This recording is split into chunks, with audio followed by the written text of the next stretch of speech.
What is good? What is good? Hope y'all are having a blessed Friday. Today we're going to continue down the path of manifestation. We're going to talk about things from a very interesting perspective. What we're going to discuss is how manifesting is the same as dealing with women. If you can understand how to deal with women, if you can deal with women better, if you understand feminine energy more, you can manifest better. All right. So I'm going to talk about this from two angles. Number one, we're going to read a chapter from The Way to Superior Man, the same as earlier, right? Because since we are balanced gods, balanced goddesses, right, we have to understand that life is multidimensional. I constantly say that, and I want to keep building and highlighting this point. The same way that you think of manifesting should be the same way that you think about women. In what way, Dwayne? Well, there are going to be times where your woman is going to test you emotionally, just like the reality outside of you is going to test you, right? So you're going to be able to learn something from this, whether you are a woman or a man. But for men, there's going to be multi-dimensions to this. So we're going to talk about how dealing with women is the same as dealing with your desires. The way that you want to penetrate the world is the same way that you want to penetrate your woman. We're also going to talk about how women have a natural tendency to test men. Just like we think or we believe that when we are trying to pull things into our reality, what happens is that the world begins to test us. Things start to test us, right? So we constantly say, okay, if I want this manifestation, it's like the world is testing me. This is the same way that your woman's going to test you. All right. So we're going to get into all that. Okay. So the document, of course, is going to be on YouTube. Links in the bio. I keep saying that for TikTok, and I apologize, y'all.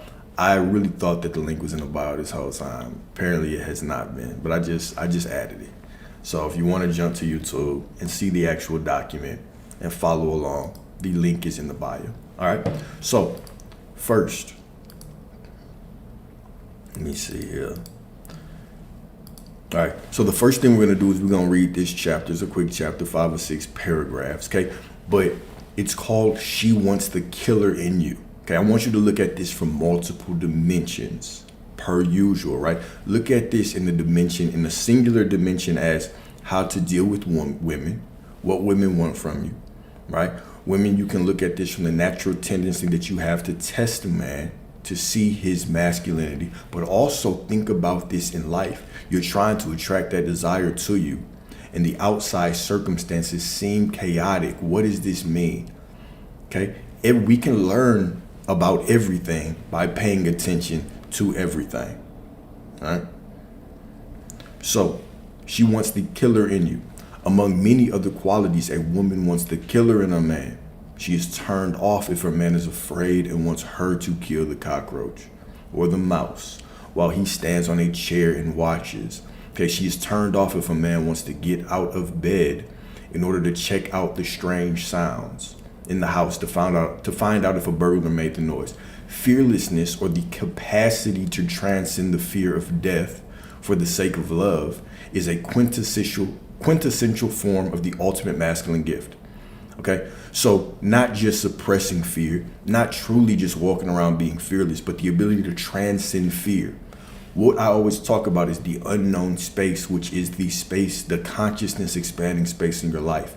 You're going to have times where I want this desire to materialize. I'm constantly thinking about this desire, right? I'm allowing events to unfold. I'm blessing everything as perfect, but in front of me, it looks chaotic. And there is a natural fear there. Can you transcend that fear to do what you have to do, which is present yourself to your reality? The same way that when your woman wants that side of you, you can transcend your fear to present that quote unquote killer that is within you, that masculine edge. So we'll also see that when men and women want to manifest, what happens? Women step a little bit more into their masculine, right? Because they get pointed on their desire, and femininity is very free-flowing, very allowing, right? And men have to tap a little bit into their feminine energy, right? So there is this beautiful dance that we both do, all right? So check this out from a metaphorical and from a literal sense, all right? So let's go a little bit further. Although your woman doesn't want you to be a killer, she is turned on by your capacity to kill, and she is turned off by your lack of this capacity. For instance, imagine that a big cockroach crawls into the living room. You jump on the couch and scream to your woman, "Kill it, please kill it." She would probably not be turned on. Or imagine that you are in bed with your woman at night. You hear some strange noises downstairs in the kitchen. You are afraid. So you ask your woman to go down and check it out. She is not going to be excited by your masculine valiancy. Okay? In both of these cases, your woman will feel your fear. She doesn't want you to be a killer, but she does want to feel that you are capable of facing death if necessary. In fact, she wants to feel you are capable of killing if necessary. If an insane maniac broke into your home and was about to murder your children, your woman would not be particularly happy. If you had the opportunity to do something about it, but instead you said, "Well, okay, mister, whatever you want to do is fine with me." Okay? So the dark masculine energy of the warrior, the one who could face death and kill when necessary, is an essential part of you. Today's current fashion is to suppress both the dark masculine and the dark feminine. So we have a large population of wimpy men and polite women, but beneath the nice veneer of most women lies the wrathful goddess who would chop the head off of every mediocre new age man.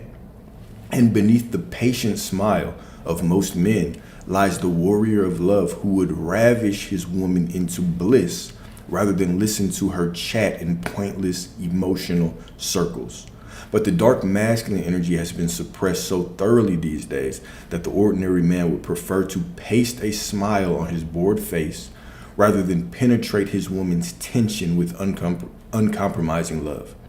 And he's just as cautious about disrupting his own well-planned life of comfort and security in order to penetrate his own fear of death. Although she may resist it at first, your woman, if she has a feminine sexual essence, wants to feel your fearlessness. She wants to feel your capacity to face her closure, anger, and tension without trying to minimize her feminine force. She wants to feel your persistence is loving, your persistence in loving, so that her fury cannot turn you away. She wants to feel your capacity to stand strong in your own desires and ravish her because you love her, unafraid of her dark energy. She wants to feel this masculine, this dark masculine capacity, not simply because she wants to be ravished, but because it is a sign of your overall capacity to face and know death, your own and others. And it is this capacity that makes you trustable as a man, both as a human warrior, but also as a spiritual warrior. The knowledge of death makes you humble and courageous. The knowledge of death strips the armor from your heart and allows the knowledge of love. This knowledge of death and love is your doorway through your own fears, through your own clinging to security, and into the unknowable mystery that lies beyond your little cell of self-protected importance. Your woman's desire for your dark side in love is a gift to you.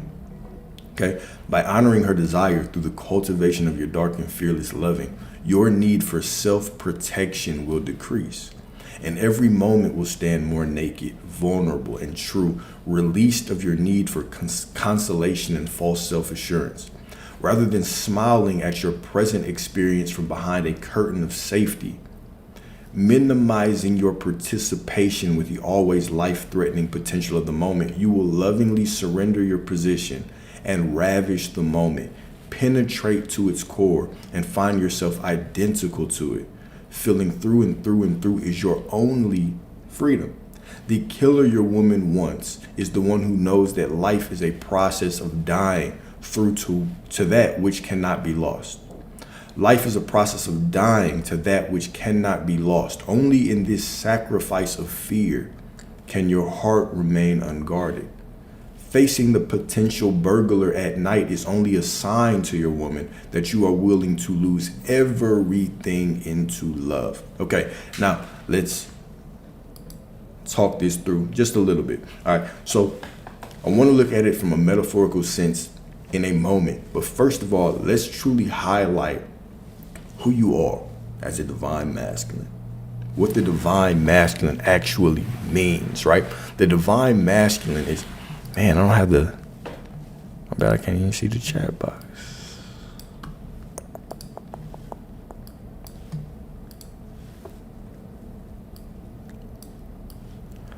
The divine masculine is a warrior energy.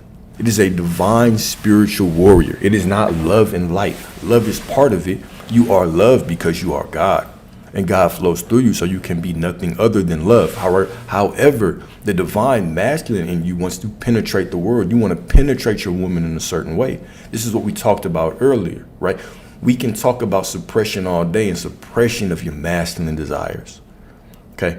But at your core, you would not feel right if you did not have the opportunity to penetrate your woman fully, to penetrate the world fully.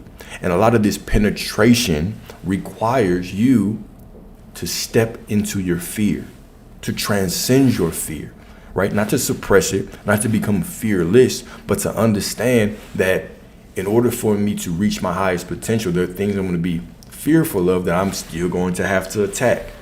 This is the same way that you have to penetrate your woman. You have to love her with an open heart, even when it hurts, because nobody will be able to touch you emotionally like your woman can. Nobody will be able to know your insecurities. No one will be able to call you out on certain things the way your woman does, right? But when she does that, do you crumble? Do you fall into a feminine state? Or can you still stay present with her, stay conscious with her in love? Now, I'm not saying to take emotional abuse. That's a whole nother conversation. And a lot of men do put up with that when they shouldn't. What I am saying is that if you understand that a woman is a little bit more emotional than us, naturally, beautifully, divinely, right? There are going to be times where her emotions run crazy. Can you stay present and conscious through that? This is the name of the game. When we talk about anything, manifesting, when we talk about, building emotional intelligence, conversation, navigating conflict, everything that we talk about, basically every lecture that I have, we always talk about presence. We always talk about presence. All right? So you want to penetrate your woman. Your woman wants to know that you have the capacity to kill for her. Right? On the other side of the polarity, she also wants to know that you have the capacity to leave her if she doesn't live up to the right standard. That you are so secure and divine in your masculinity that so this is why we have to be balanced, right? Because if you are this romantic man, but someone threatens your family, you cannot protect them, are you a good man? This is up for debate, right? But if you're truly walking in what you would consider your divinity, and you understand that there is a warrior within you, that your genetics couldn't even have survived this long if there weren't warriors in your bloodline, right? We might not measure things the same way because we're not walking around with swords and, somebody comes in your village and you chop their head off. We think of things in a different level when we think of the warrior energy within you, but it still manifests in different ways. This is even where things like hypergamy come from, right? Because back in the day, if your woman married a weak man and the village was taken over, all the men were killed, and he was one of the first ones to go, her future was going to be rough. But if he was the type that was strong enough to get them out, get her and the kids out, survive on their own for a little bit. He was strong enough to integrate with another tribe, right? Show his worth. Okay, her future is bright, right? So you are the descendants of women who picked correctly and men who could protect, right? Even if you don't think of warrior in that nature, in that manner, right? You still have to have some kind of warrior skills to you to survive. Whether you were just more cunning, more charismatic, you could get over on people more, right? So you were the descendant of survivors. Right. You have this innate desire within you to conquer, to survive, to penetrate the world. Right. This is not something to be suppressed. It's something to be embraced. Now, getting back to the actual topic, when we talk about how you do one thing is how you do everything. Right. I'm not talking about this from a worldly view. What I'm saying is that life is multidimensional. Okay. So if you understand how to navigate women more, you will understand how to manifest the life of your desires more. Okay. The same way that your woman is going to test you because it's in her nature is the same way that when you set out to pull a goal into your reality, to attract this divine love, to attract prosperity, whatever the case may be, this feminine energy that you are wanting to attract in your life, right? What happens to the world? The world falls apart so it can come together. Okay. It tests you. Can you stand firm in your masculinity through the chaos? Can you stand in that unknown, in that uncomfort, in that soul expanding space and drive forward in the fullness of your love? Can you do that? Okay, so let's talk about it. So what can dealing with women teach you about manifestation? Okay? And what can manifestation teach you about dealing with women? So number one, don't get lost in her emotions, right? Be the ground and not the storm. So this is a masculine call to presence and a feminine invitation to trust. Okay? Because if you are more feminine, energetically led, and then you are more masculine, energetically led, right? You're going to have to meet in the middle.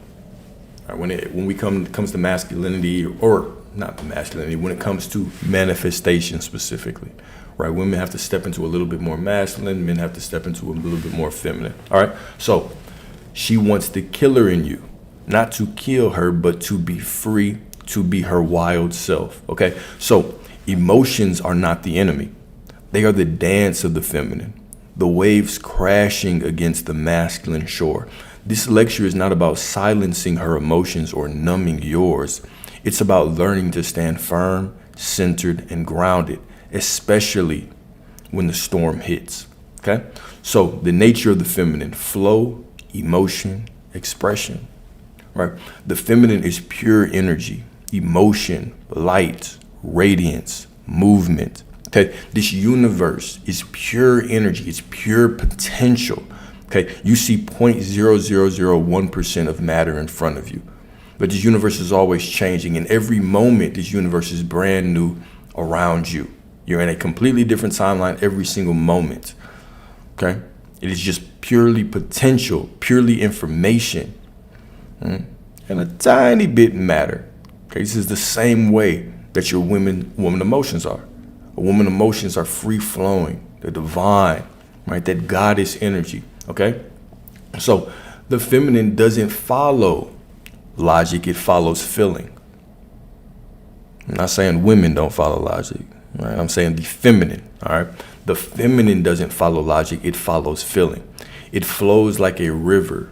It storms like the sea. In contrast, the masculine is consciousness, stillness, direction. When a woman is emotional, she is not broken. She is testing your depth, not maliciously, but intuitively, all right? So some energy test, okay? Can you stay grounded when I lose myself? One of the more, I think, important things that I constantly mention, right? Because I don't know if you just joined, I don't know if you've seen other lectures, is that as men, you have to be the more skilled in the relationship. The same way that when you're manifesting, you have to be more skilled than your circumstances, okay? You can handle the feminine, free-flowing energy of your woman breaking down, having temper tantrums, being overly lazy for 2 weeks, 3 weeks, whatever, slipping into different, mood states. Just the same way that you have to be able to handle the world doing that. You want to walk in your prosperity and it seems like everything around you is falling apart. You have to stay steady in your masculinity. You have to stay firm and grounded and present through all of this. Right? You can't love it any less. The circumstance doesn't look ideal, but the God within me is perfect. Therefore, the situation must be perfect, right? You have to be able to love your woman with an open heart, even when it hurts, right? Especially when it hurts. Okay. So can you hold space for me without trying to fix me? This is part of truly becoming the master of your life, right? As men, you're going to have a natural desire to want to conquer everything. You want to be the best at your calling. Let's call your calling your job. You want to be the best at that. You want to feel like you're making a beautiful, divine impression on the world. Okay? So you want to do that. You also want to be extremely skilled with your woman. You want to know her in ways no other man does. It's your desire to conquer. Okay? You want to be the person that your family looks up to. Right? You want to be that guy. There is this innate desire in you to want to be that guy, right? And automatically you're going to want to fix. So part of knowing your woman is understanding the balance between, does she want me to present a solution right now? Or does she just want me to stand in the stillness of her emotions and allow her to get off whatever's on her mind? Right? And this comes with understanding your woman. One of the simple questions you can ask just to start, you can ask yourself, is this something that needs an immediate solution? Right? Is the answer to this just glaringly obvious? Because it's very easy for me to skip over the drama that my woman's presenting to me and be like, okay, well, if that's going on, why don't you just stop fucking talking to her? Right? It's a very easy solution, but oftentimes the easiest solution, they've already thought about that. They already know it, right? So we could ask ourselves some very logical questions to say, okay, is this a time for me to give information? Is this a time for me to give a solution? Is this just a time for me to stay present and listen? Okay. Other situations where, you have to hold space for your woman is sometimes your woman is going to do things that just don't make sense logically, right? So you plan a date. And I know David Data talks about this in The Superior Man as well. You plan a date with your woman. And you say, okay, we're going to go out tonight at 7 p.m. You might have a little disagreement earlier. 6 p.m. rolls around. I'm like, okay, you still want to go out? And she's like, I guess. We can if you want, right? And in your mind, you're like, damn, I thought you wanted to do this. It's not that she does not want to do it. She is purely responding on how she feels about the state of the relationship right then. Right? A woman's priority is going to be to filter the world through her emotions. The same way that you try to filter the world through your logic if you are masculine leading and she is feminine leading, right?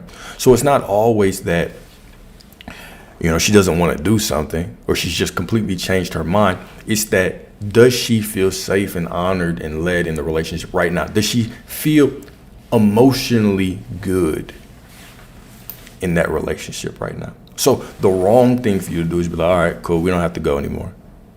And then you get up and you just go play the game or whatever. You're missing the point, right? Some of these are just opportunities for you to show your masculinity, right? And part of this is, as the masculine, you have a desire to penetrate your woman and show her that you love her unconditionally. So I want you to think about this. Let's put this in perspective. Your woman wants to know that your love for her is damn near unconditional, right? And that you can go out in the world and be the fullest of yourself despite the conditions. Okay, so whether you go out and you have a good day and you win $1 million, you have a bad day and you go broke, does that change the way that you show up and love her? Because if it does, it shows that you are being always led by your emotions. A good day pushes you to a good mood. A bad day pushes you to a bad mood. So even subconsciously, a woman is looking for a leader, right? So if she understands that, okay, if I want this man to lead me and be my head, I need him to lead despite his emotions.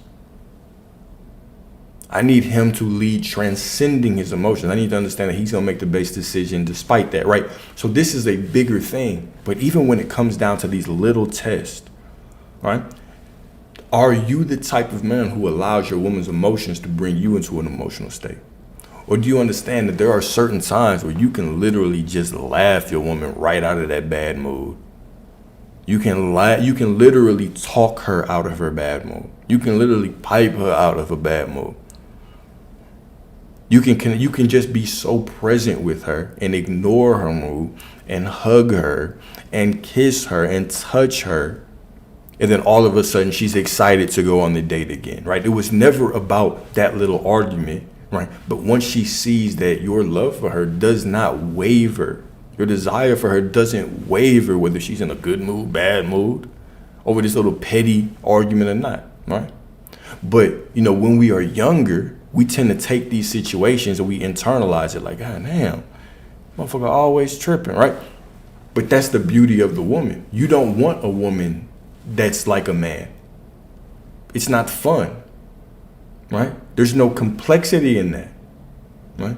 You don't get to penetrate her the same way, right? You want a woman that is more feminine leading, right? So this is always the question that I have when I talk to men, when we have these coaching sessions. Okay, do you want women to be more like men, or do you want to understand women more so you can actually get into the depth of the relationship, so you can penetrate her deeper? But of course you want a woman to be like her, right? You want to master your woman. You want this woman who, she might throw a little fits, but 30 seconds later, a minute later, she's rolling her eyes at you and laughing at you, or laughing with you. And then she's all over you again. Because this is your desire as the masculine to conquer, right? Do not deny yourself the opportunity to step into the fullness of your divine energy. Don't do that, right? What we were just talking about early, right? And let's read that part again, right? Let's see here. The dark masculine energy of the warrior, the one who could face death and kill when necessary, is an essential part of you. Okay, so today's current fashion is to suppress both the dark masculine and the dark feminine. So we have a large population of wimpy men and polite women, but beneath the nice veneer of most women lies the wrathful goddess who would chop the head off of every mediocre new age man. Women do not respect emotional weakness. It is not in their nature. It's not conducive to them. Like they don't benefit from an emotionally weak man. An emotionally unstable man. What does a woman gain from that? Right? She might as well just be with another woman. Right? Throughout history, women have gravitated towards the more stable man. This is no different now. We don't have the same mechanisms in place to show our masculinity, to show our stability like before, right? You're not going out to war, and if he pissed himself, right, okay, this motherfucker here, he pissed himself and run away, right? You can piss yourself and still fight, right? So it's not about suppressing your fear either. Let me get that right? It's not about suppressing your fear. It's about being able to transcend it. But throughout history, you'll see that women can't respect an emotionally weak man because it signals to them that he cannot lead her. Okay? He cannot lead her. Okay? And so beneath the patient smile of most men lies the warrior of love who would ravish his woman into bliss rather than listen to her chat in pointless emotional circles. Anytime she starts doing that, right? Anytime y'all have these little petty disagreements, you're looking at like, well, you really don't have a right to be upset right now. This is an opportunity for you to step into deeper communion with your woman, into deeper connection with your woman, right? Every time that she's quote unquote upset, she really ain't that upset, bro. Every single time, no. A lot of that shit are games, man. Now, if you slip into feminine energy with her, then you've lost. But what you'll see is sometimes she's just doing that because she wants some dick. Sometimes she just wants to feel the fullness of your divinity, of your masculinity, right? And then sometimes you have to remind her who you are. But if you constantly fail these tests, you're going to find yourself being left by your woman, losing the respect of your woman, right? Cool. So next point. All right. Are you present or are you just here? Now, we also have to cherish the time that you're with your woman. One of the other things in the book, and we'll talk about that, I'll just paraphrase and I want to read it, is that would you rather give your woman an hour of conscious presence, right, where you don't want anything else but to be with her in that moment? Or would you rather give her a day of your unconscious attention where you know you should be doing other things? Okay. She will feel you fuller. She will respect you more. She will connect with you on a deeper level. If you are the type of man who does the things he needs to do, but you also schedule in time to give her conscious presence, right? Sitting around knowing that you should be working, knowing that you have other commitments, but dropping those to be with her and only giving her half of your attention because your mind is elsewhere, it's not going to be as powerful as divine and saying, look, I got work to do, but 7 o'clock, you're mine. 7 o'clock, wear what I like, put on that perfume I like, put on that body butter that I like, you know what I'm saying? And you're mine for the rest of the night, right? You're going to get further with this than just sitting around with her all day when you have other obligations. You're only giving her half of your time. And then even if y'all do the same thing later on, right? Because presence can be felt. Your presence, your energy can be felt. And a double-minded man, you're going to be unstable. You can't even sit in the fullness of your masculinity in these situations, right? Okay, so section 2, why masculine grounding is essential. All right, a woman's feminine energy is a gift, and so is her storm, but only if you can meet it with stillness. Okay? Men, if you collapse in her chaos, you become part of the storm. Okay, that's when arguments spiral. That's when polarity dies. A grounded man becomes a safe container and a sanctuary for a woman, right? If you've ever, I'm sure y'all have, you deal with women over time, you will find that the more present you are with them, right, the more grounded you are, the more that you provide them that container, that masculine container, it's very difficult for women to find that, right? So it's very difficult for them to leave you. They typically never will. Right? They'll always have space for you in their life if you can provide that divine masculine energy with them. This is really the only way that you want to have communion with women, is when you are providing that divine masculine container for them. Anything else is a denial of your gifts. Anything else is unfulfilling. Or anything else is, you just dipping your toe in the water. You just putting the tip in, right? And you don't want that. It's not fun. It's not expressive. Okay, it's not connection. It's not depth. Right?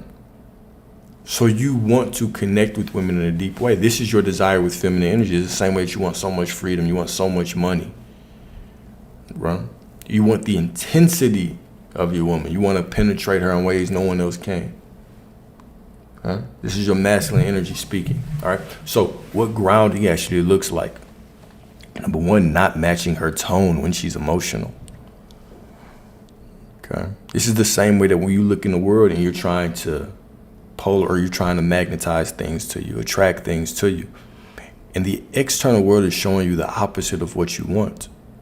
Do you drop to the vibration of the world, or do you stand in the fullness and the stillness of who you are? Okay. So not matching her tone when she's emotional. Right, you are the stillness, right? You are the rod. You are the pole, and she's the flag. Right, her emotions can flow wherever, but you keep her grounded and centered. Right, you provide the boundaries. You provide the guidance. Right, you provide the stillness in the storm. You are the sanctuary in the storm. Okay, breathing through your triggers. Right, holding silence when your ego wants to defend. One of the toughest parts of conscious communication for men and women is holding silence for one another. I believe that it's very, very easy for most people to express how they feel in a moment. For you to say, this is what's on my mind. This is what my emotions are telling me. Anybody can do that. Children can do that. Right? They might not be as expressive, but over years, we develop a more robust set of words and language and linguistics, right? And we can all pretty much express what we want to express about how we feel if we want to. That's not the challenge. And that does not define emotional intelligence. The challenge is when we need to communicate about this, all right? Am I solid enough, grounded enough, present enough, still enough to sit in the fire of that other person telling me how they feel about me? Telling me how they hurt me, even if what they're saying is not my truth? Or do I begin to nitpick, right? And steer the argument, steer the conversation in some other way because I don't like the verbiage they use. I don't like this word that you used. Right? And now I've pulled the conversation off of the trajectory this other person even meant for it to go down. Or is my first desire to say, yeah, but. Okay, but. Right? Well, that wasn't my intention, right? Sometimes it doesn't matter. It doesn't matter what the intention is, right? Can you sit in stillness? Can you sit in the groundedness of who you are, in the presence of the moment, and allow this person to get off their truth, and then help them finish getting off of their truth? All right, so how did that make you feel? All right, so, okay, I see. How could I have handled that better? What would you have preferred? What was it specifically about this situation that made you feel like I don't value you, that I don't care about you, that made you feel alone or lost or whatever? All right, what was it? How can we solve this, right? And then later on, when you summarize it, you can tell them your intention. And all right, well, look, I see, I see how you could feel that way. And I always want to take your emotions into consideration because you are somebody that I care about, right? I don't want to do anything intentionally to hurt you, to break our bond, to break our connection, right? But I truly appreciate you bringing this to me and creating this space that we can talk through it, all right?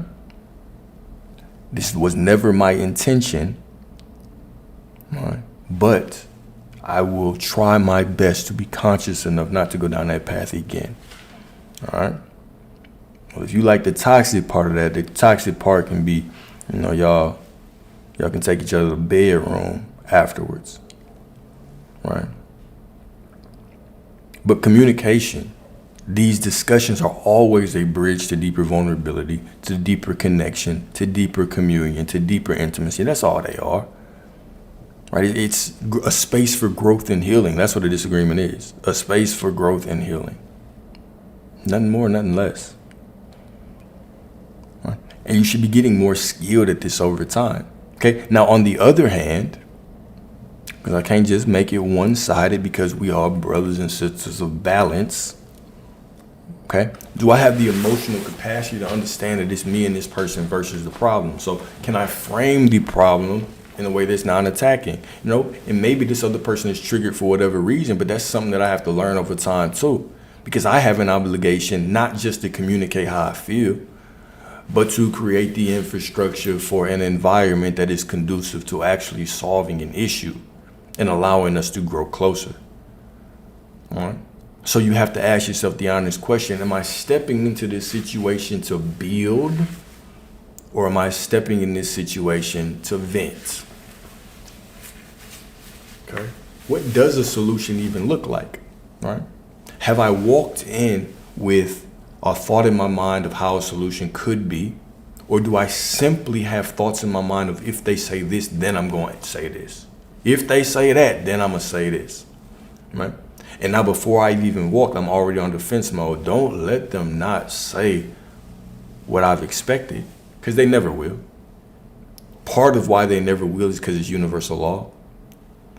When you start trying to predict the conversation 100%, it's universal law that it can't go that way. As within, so without. Right? Because what you're really communicating, I need this to go this way so I can have the right answer. You have a void within yourself. So the universe actually says, all right, since you have a void within yourself, we're going to make it match on the external. So it can't go the way you plan. So you can't even get the version of them that's in a complete alignment with your predictions. Right? So hold on to that. The next time you go into your mind and you, if he says this, I'm going to say that. The next time you're doing that, just remember, universal law says it can't work like that anyway. Okay? So are you going in trying to create space to solve an issue? Right? It's me and you against the problem. It's also me and you against the discomfort. It's uncomfortable for me to bring this shit up. It's going to be uncomfortable for you to hear it. All right? And sometimes it even helps to set that stage. Look, I don't have a problem with you, but I definitely have a problem with how I felt in this situation. Now, I don't truly believe that you somebody that's trying to hurt me. I'm gonna give you the benefit of the doubt off top and let you know that it's me and you against this shit. All right? And then how do you lead the conversation? Knowing that the conversation is going to be different based on that type of person, right? So this is one of the things about relationship. It doesn't matter how many books you've read. It doesn't matter how healed you think you are, how conscious you are. You're going to get in that situation and y'all are going to have roadblocks. Y'all are not going to match 100% on how you like to handle things. Is it your way or the highway? Or are y'all both evolved enough to start to mold the situation, mold the conversation, lead it down a path that's conducive for both of you, that's beneficial for both of you? And so we have to detach. We have to detach from our expectations of how things should unfold. What does this sound like? Detach from your expectations of how things should unfold. And just keep your mind on the desire of solving this issue. What does this sound like? It sounds like fucking manifestation, because everything is the same. Everything is the same. How you handle everything is how you handle everything. Right? One thing we gonna all learn together, it is that everything is woven into everything. The laws that are at play at one level of reality are the laws that are at play at every level of reality. This is a layered experience. Right? So the better that I can get at navigating conflict, the better I can get at navigating opposing situations when I'm trying to manifest things, the better I can get at keeping faith, the better that I can get at detaching, the better I can get at, ding, ding, ding. Right? So the goal is always to be these balanced, divine gods and goddesses, right? It's always to be that, okay? So you want to work on everything because you want everything. You want the money, the car, with the nice crib, you know what I'm saying? You want the 3 freaky women in your bedroom. You want all of this shit, okay? Not just a little bit, but all of it, all right? So next, leading with love and not fear, tiptoeing around, scared of upsetting your woman, right? Is your primary desire to lead her deeper into love, or is your primary desire just to please her? Because if it's just to please her, how could you ever lead her? How can you ever please somebody or lead somebody that you just want to please? Because leadership ain't always, you know what I'm saying, liked. The best leader is not always the most likable guy, even in your own relationship. But you still want your woman to be like, okay, look, even though, he took my input, he didn't make the decision that I would have preferred, I still respect him and I'm going to follow him. Because I know that even if he does make a mistake, he's going to come back and correct it with me. All right. But, pleasing me in his leadership and where our family is heading is not his number one priority. It is our salvation. Right? It is our flowing in love. Right? It is our setting up of legacy for us and our children. Right? You ask a woman why she loves a man the way that she loves him. Okay. She might mention how he loves her a little bit, right? But those are after the fact. Unless she's a serial relationship hopper and she likes 6 month, 1 year relationships, then she's gonna talk about how much he does for her and all this, right? But if you really talk to a woman that's been with a man for a while, or a woman that's actually looking for true devotion, what is she gonna tell you about the man that she loves? She's gonna tell me, oh, bro, this man it's a man of his word. This is a man of integrity. This is a man who is led by the Most High. This is a man who I know if he lost it all, he would get it back. This is a man that she will list all these things that you have to build yourself into being. She will list all these divine qualities that you're not born with. Things that the word molds you into. Right? Which is beautiful. Which is what you want. Okay? Like we were talking about earlier today, right? You don't want a woman who just accepts anybody. You actually want to pass these tests. You want your woman to test you. Because in her testing you, and in you reminding her constantly who you are, it reinforces in her mind, yeah, this is a real one. Yeah, this is that guy. All right? This is that fucking guy. Yeah, I ain't finna go nowhere. Girl, this man, love me, he respect me, he's a man of his word, and he bringing that dick too. Where I'm gonna go, right? This is how you want your woman to think, right? And there's even this, when I talk about your urge to penetrate your woman, your desire to penetrate your woman, and when I talk about healthy relationships, one of the other polarizing things that I will say, okay, is that men and women, you also need to have a little bit of fear of that person leaving. If you ever in a relationship and you think that this person is going to stay no matter what,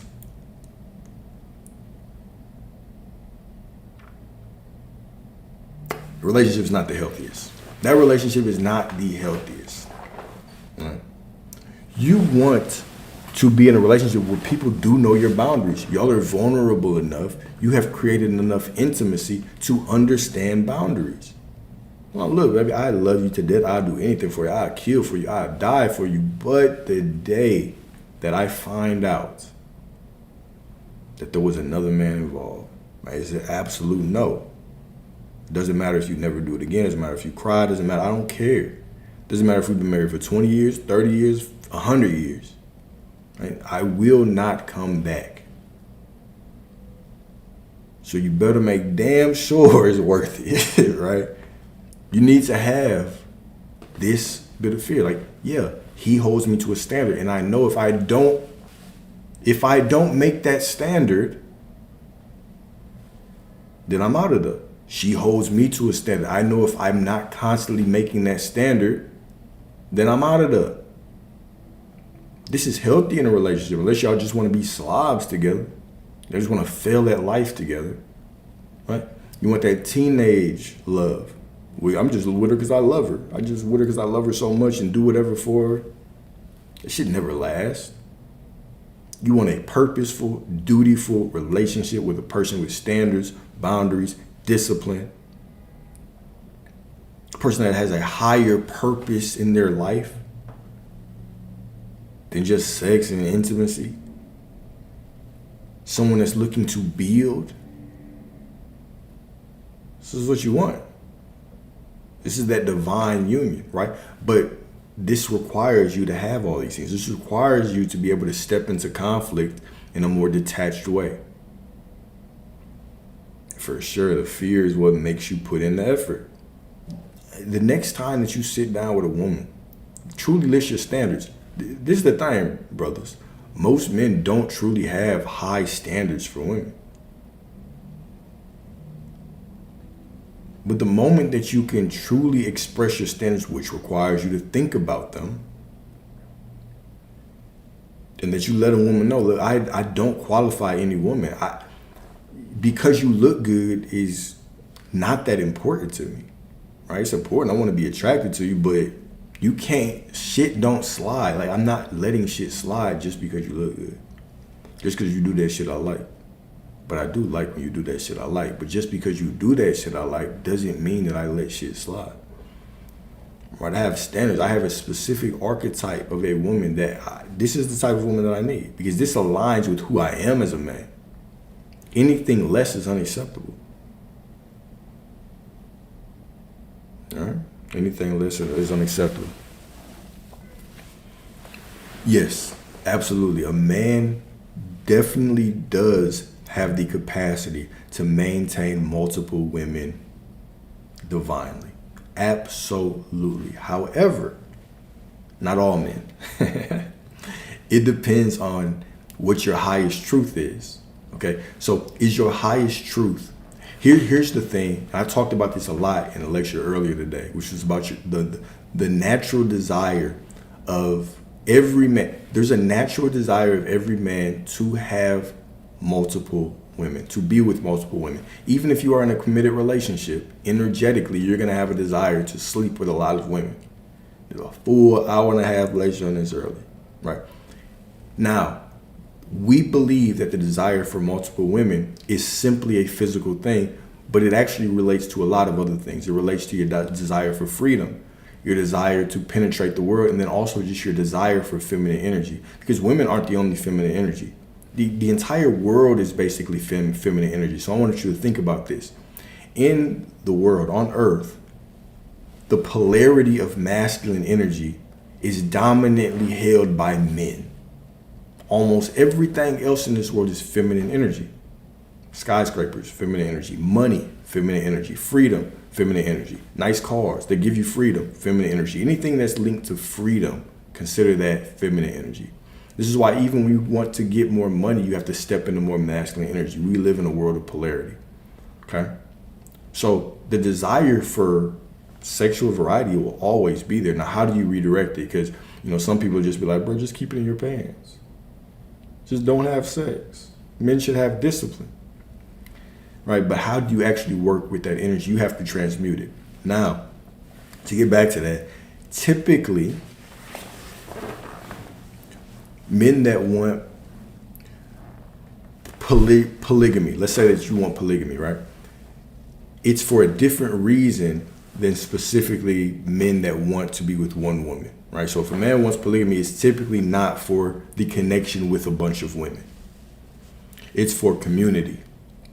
It's for legacy, right? I want to create a self-sustaining community. I'm focused on legacy. I'm focused on bigger things than just the intimacy with these women, right? I'm focused on duty and expansion, etc. But if I just want multiple women, then I also want to be with those women and build connections with those women. And a lot of times our desire to be with multiple women is because we want to pull out the fullness of feminine energy from all these women. We want to pull out the fullness. So there's going to be a certain woman that does this better, a certain woman that does that better, a certain woman that does this better, right? But I would challenge you, if you're really trying to build deep communion with a woman, right? Would you have time to do anything else in your life if you had multiple? Right? So why polygamy works is because if I'm not truly I don't need deep communion with every woman, right? I don't need true, I'm her everything, she's my everything. I don't need that type of deep communion with her because I have multiple. I'm already spread thin, right? And women are complex, especially when it comes to love, right? Especially when it comes to the jealousy and all that. So our focus is on community. Our focus is on, how we raise our children outside of the programming, right? It is about, how we create the infrastructure to actually create a self-sustaining environment. Community is cool. Or not community, but intimacy is cool. The sex will be great with multiple women, right? But it's not truly my primary purpose. Versus if I'm truly a man that is locked on to building deep intimacy with the feminine, most men can't handle this because most men don't have the skills. A lot of men, or some men do, I'm not gonna say a lot, some men do have these skills to develop deep intimacy with multiple women. But the challenge that I said in the last video was, if you want multiple women, to divinely have multiple women, you have to understand your highest truth. If my highest truth is that I ask myself the question, do I truly want variety of women or do I want intensity? Sometimes if we lack intensity with one, we might start to move out and seek a little bit of variety with a bunch of women, right? I like Keisha and Nicole and Michelle and her and all of them, right? But if you could truly be more present with one and you can unlock the depths of her feminine energy in one, would you be in as much need for multiple? Right? Sometimes the answer is no. Nah, shit, if I could just have everything that I wanted in one, sure, I would take that. Sometimes the answer is, hell yeah, I still want variety. Right? If you still want variety, how I would challenge you because the question was, can we do it divinely? How I would challenge you is, if you can live in this higher truth and you can build that with one woman, walk up to her straight up, a woman that you like, and you can truly build the intimacy and the communion with her. She knows everything that's on board. Look, I'll never be satisfied. No matter how deep this relationship is, I'll never be satisfied with just one. And I'll need multiple women. And if she's on board with that, and you can build the intimacy with that, and it does not break that barrier. So sometimes women are on board with this. People that are not in alignment with what they really want, they'll settle for things. But then sometimes people get in a situation thinking that they want something, thinking they'll be cool with something. But shit, at the time, they're like, no, I don't want to share anymore, right? If you can get to a point where you can build this with one woman, and there's nothing, no issues, and y'all have truly built true intimacy, true vulnerability, true trust, you can be completely honest with her, then bring in another. Right? If that second one doesn't work, you drop her, you try to bring in another. And if that one doesn't work, you drop it and you bring another, right? But you build it one at a time. You build it one brick at a time. You don't build it. You don't try to place 3 bricks on top of her at the same time, man. Right? But it's not about playing, right? Because that is living in your highest truth. That's living your highest idea. Because there are some women out there who are cool with that. Right? It is some women that's gonna be cool with that. Right? Y'all gonna have yours too. Do your thing. All I'm saying is that when we have these desires, there's always a divine way that we can go about our desires. There's always a divine way. Because you have a desire because it is divine. You had this desire for multiple women because it is design. Now, how you go about that desire, that's a whole nother thing.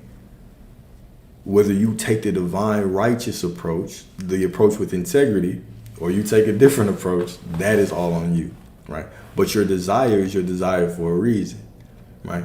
God doesn't just give you these desires like, I'm just gonna give you this desire to torture you, right? If this is your highest ideal, all right, do that. But also know that sometimes that desire for feminine energy can be pointed at other things. You can transmute that energy into your business, stuff like that. And sometimes your desire to conquer women is because you truly want to conquer life in a different way. But the long answer, the quick answer would be absolutely. You can have multiple women in a divine way, for sure. You can have one woman in a divine way, multiple women in a divine way. You can have those multiple women have multiple men in a divine way.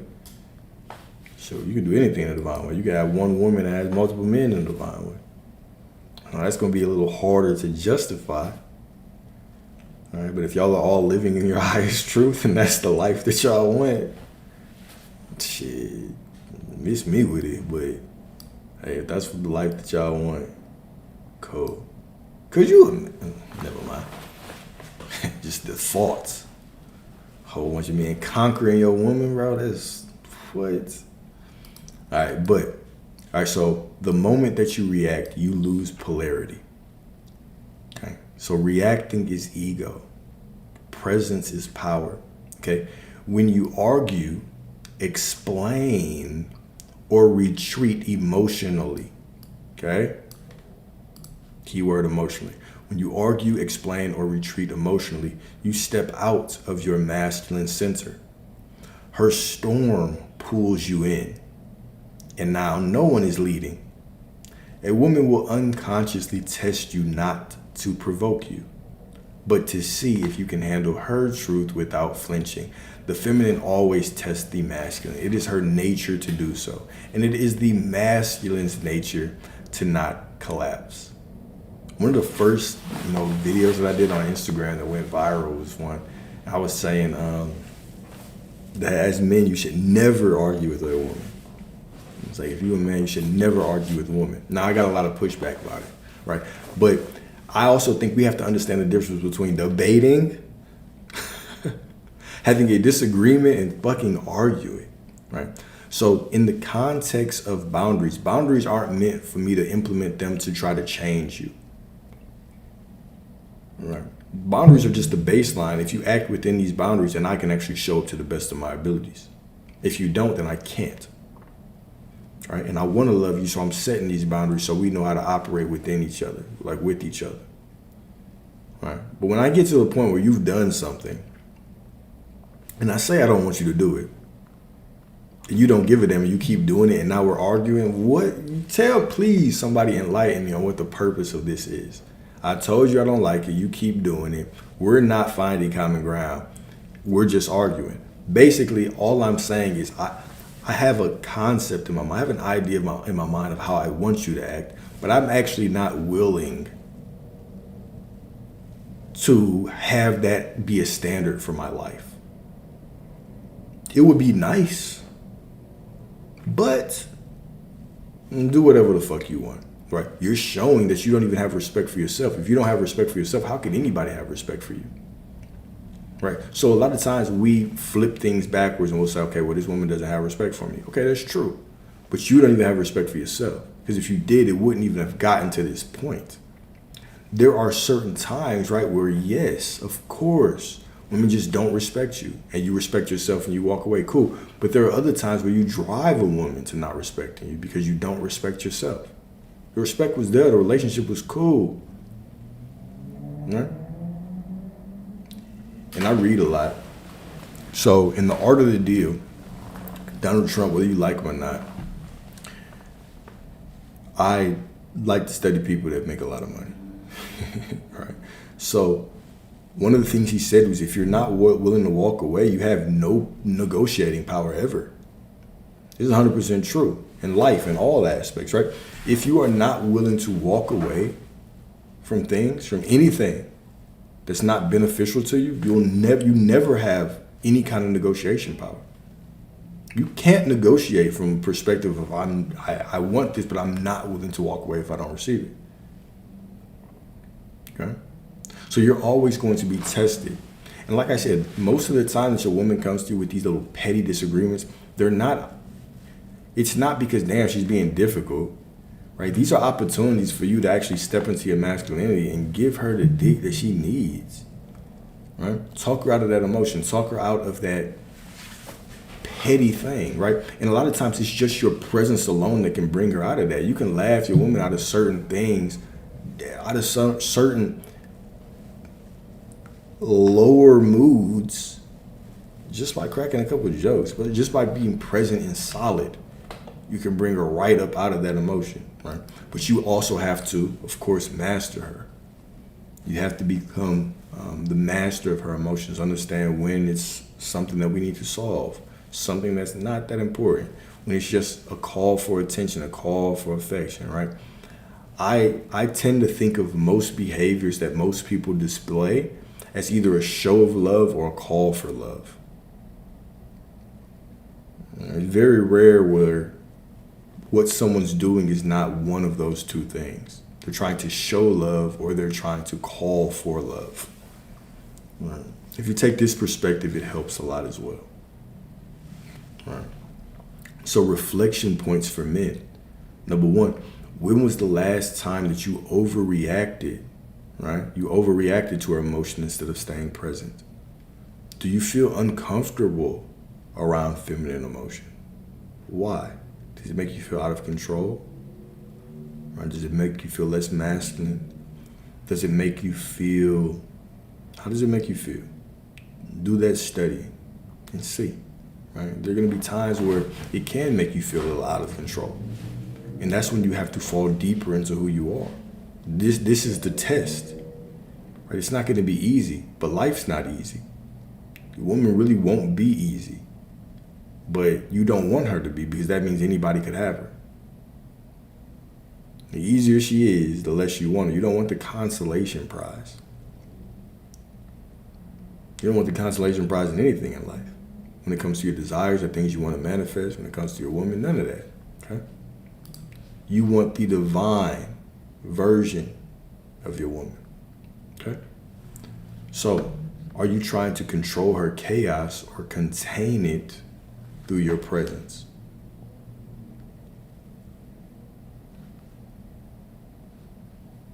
Yeah.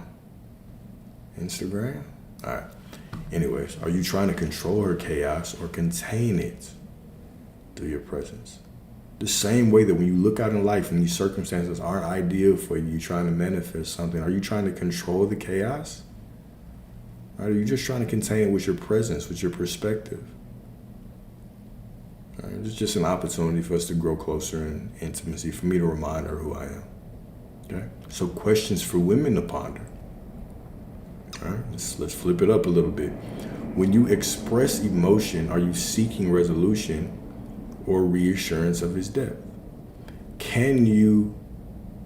Are you conscious enough to understand the difference? Truly.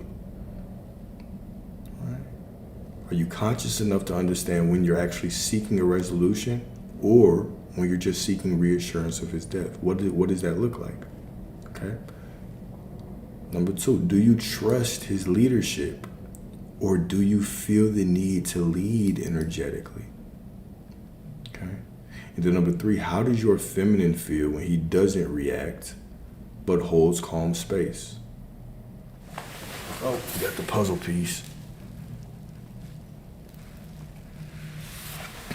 All right. How does your feminine feel when he doesn't react but holds calm space? Do you feel reassured? All right. Does your body feel more trusting of him? All right. Or do you feel disgusted because you were trying to actually push him away? And so you're in a situation that's not even in alignment with what you want anyways. Okay, how do you feel about that? All right. A lot of times how we feel about these situations can be, all they are is lessons, trying to teach us more about ourselves so we can step into them divinely and grow, expand, okay? So section 3, rebuilding polarity through grounded presence, okay? Polarity is the dance of opposite energies. If both partners become emotional, polarity is lost. If both partners become too logical, connection becomes stale. It is the masculine's gift to offer stability in the storm. If you don't trust yourself, she won't trust you. If you're not rooted, she will uproot you. Right? If you don't trust yourself, she won't trust you. If you're not rooted, she will uproot you. So practices for masculine grounding, breath work, right? Long exhales, restore nervous system. Okay, stillness training, right? Sit in silence daily. Every day you should be doing some kind of meditation, even when it's uncomfortable. Can you sit through the discomfort of your own thoughts, your own emotions? Right? If you cannot sit through the calmness or sit through the discomfort of your emotions, when your woman comes to you with all of her emotions, right? And they're all over the place, they're chaotic. How could you organize her emotions or organize her thoughts for her? Right? When she comes to you in this emotional storm and this chaotic feminine energy, right? And it's really not even anything serious. But you can't stand in the weather, or you can't storm the weather. Storm the weather? You can't confront, you can't weather the storm. Man, my bad. You cannot weather the storm of your own emotions. It'll be very difficult for you to weather the storm of her emotions. Okay, so you have to be able to sit in the silence daily, all right? And the more rooted you are in your mission, the less emotional chaos destabilizes you, okay? So in conclusion, be the shore to her waves. The goal isn't to control her or escape her. In life, the goal isn't to control every situation or escape.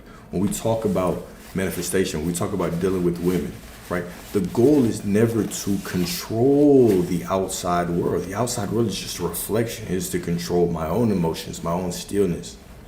The goal is never to escape the outside world, right? There might be a situation that is unfavorable. I will choose the meaning of this situation that allows me to be pushed into my highest good, right? You cannot escape your woman. Your woman will never become easier. You will become more skilled with dealing with her over time, the same way she will become more skilled with dealing with you over time. But to want her to think that one day she's going to calm down and one day she's going to be more like a man or more like you or more logical is a fantasy that you don't even really want. Okay, it sounds good in the moment. You like to complain about it in the moment, but it's really not something that you desire. You do not desire a masculine woman. You desire a woman in the fullness of her feminine energy. Right? To honor her storms without shrinking, right? To be the presence that allows her to feel safe enough to unravel, knowing she is not alone in it. Okay? Because when she feels your grounded masculine presence, she will relax, she will soften, she will trust. And in that trust, true intimacy begins. And guess what happens when she relaxes, softens, trusts? She'll test you again and again and again and again, forever. The same way that life tests you again and again and again, forever, right? It's not that the tests stop. You get more equipped at handling them. You get better at dealing with them, right? One of your desires is to become the master of your life, the ultimate author of your life. And as you know, when we talk about controlling your reality, when we talk about manifesting your dream life, the prosperity, the wealth, the peace, all these things that you want, you have no control on how they unfold, right?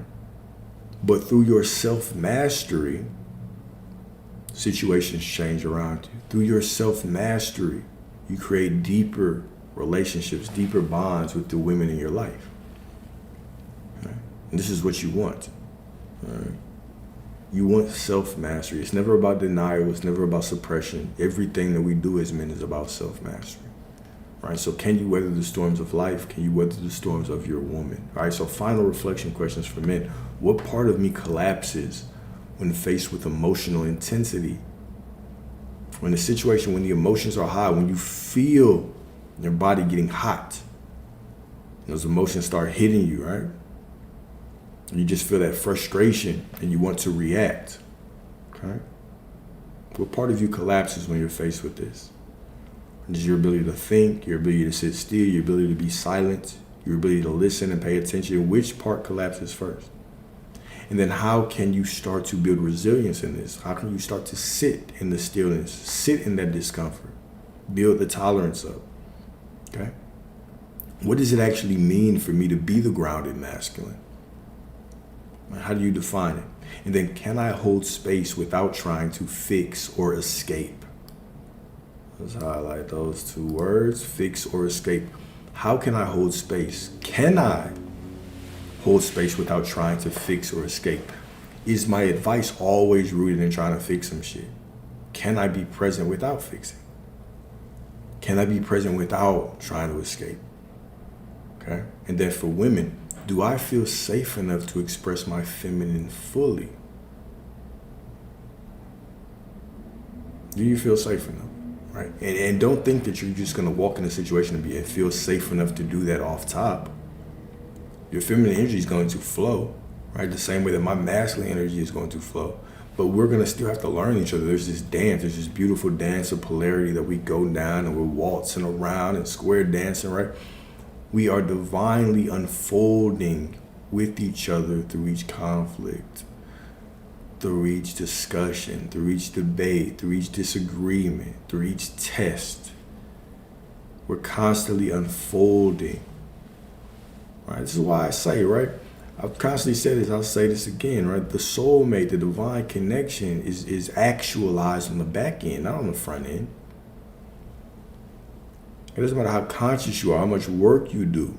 You're going to have areas where y'all are not in true alignment when you meet.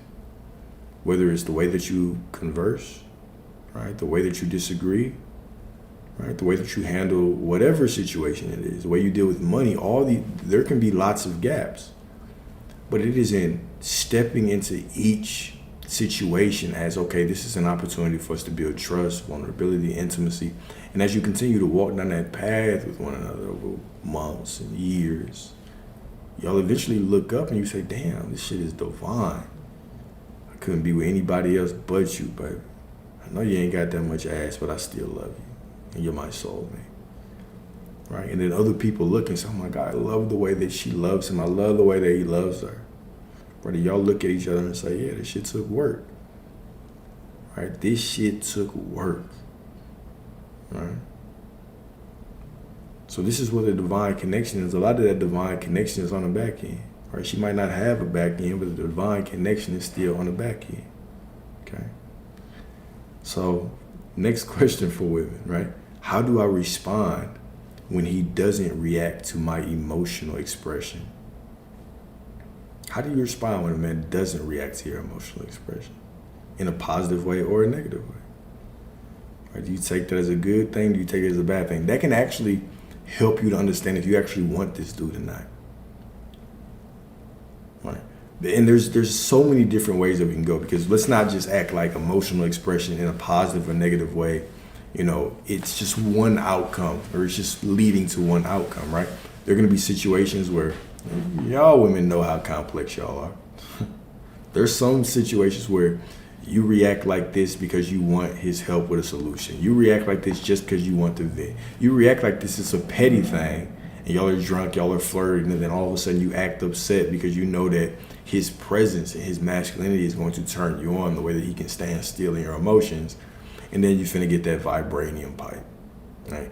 You know these things, okay? So when you know these things, are you even in situations that you want to be in? So, for instance, sometimes you might think that you're testing him because you want to be with him and want to see his fullness, but really you're testing him because you want reasons to leave, because you really just don't trust him. Are you conscious enough to understand the difference and how you're testing him at? Right? And gentlemen, are you conscious enough to kind of spot these things? But okay, well, I don't actually really think she trusts me. I really don't think she wants to be here. All right? And then number 3 for women, are you open to trusting his leadership even if it looks, let's start that over. Are you open to trusting his leadership even if it doesn't look like control? Translate that however you want. However you translate that's going to tell you something about yourself anyway, right? Are you open to trusting his leadership even if it doesn't look like you're in control?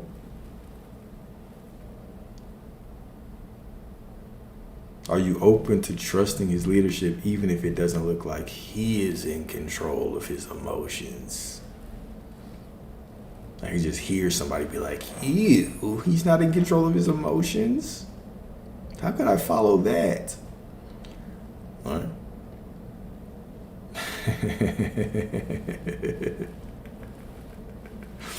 All right. So are you open to his leadership even if it doesn't look like control? All right. So how we do one thing is how we do a lot of things. All right. The same way that you want to penetrate your woman is the same way that you want to penetrate your world. The same way that your woman will test you is the same way that the world will test you. I'm trying to step into prosperity, abundance, this divine timeline. I have stepped into it. I'm waiting for my world to catch up. Because I jump so fast in this motherfucker, now the world is sprinting trying to catch up with me.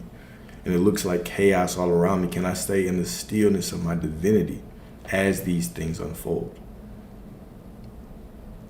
All right. Can I look at my woman and know that she wants the divine in me? And she will settle for nothing less. And because she will settle for nothing less, she wants to test that divinity over and over and over again because it turns her on. And allows her to fall deeper in love, deeper in trust, deeper in submission, deeper in her softness, deeper in her feminine essence. Right? And so if I understand that, if I had to put a percent to it, I'd say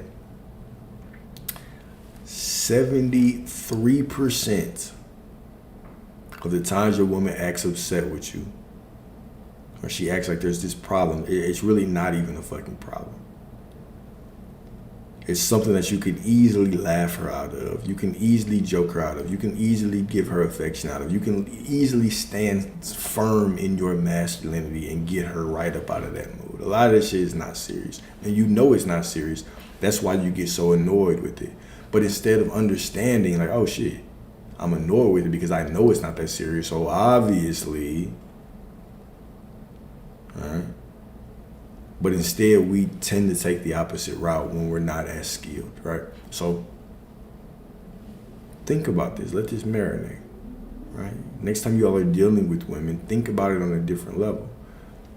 Right? Really start to become the master of the women in your lives, right? Is she coming to me for advice? Is she coming to me for vent? Is she testing me right now? Is this even serious? Do I feel out of control? How do I feel when our emotions are right?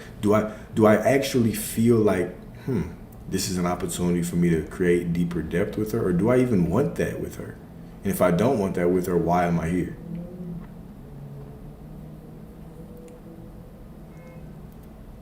All right.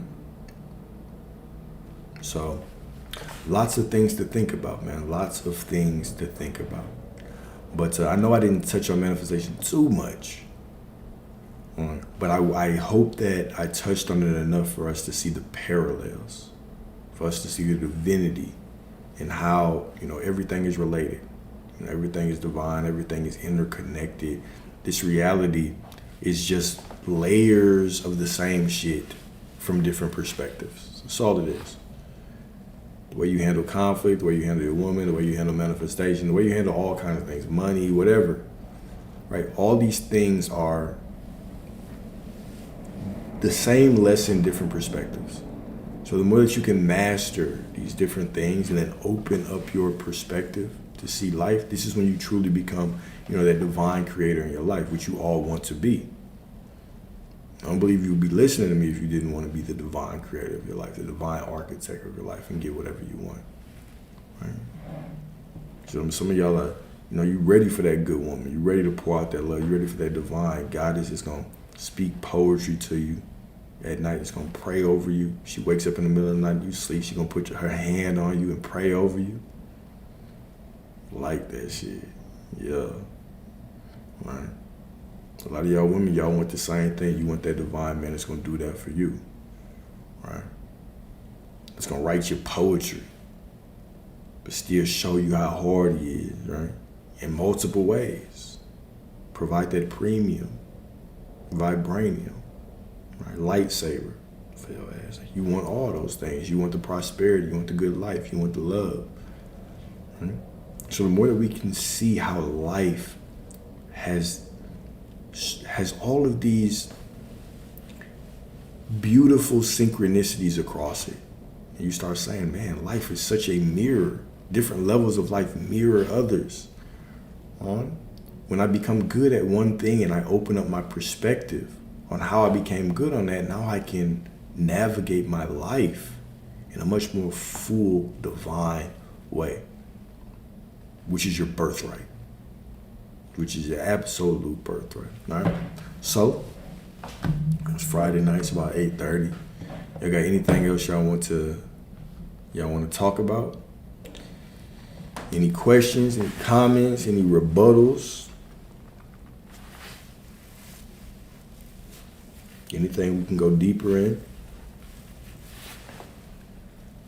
And if not, per usual, we'll end it with a nice prayer, give y'all some affirmations, and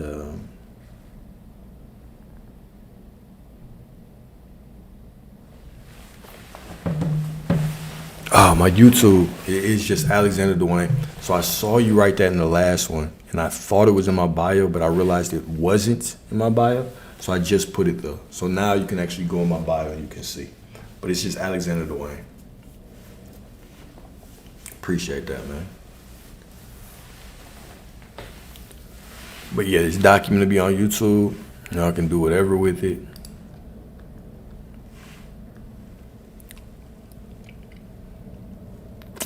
Let's see, anything else, man? Y'all got plans tonight, man? It's Friday.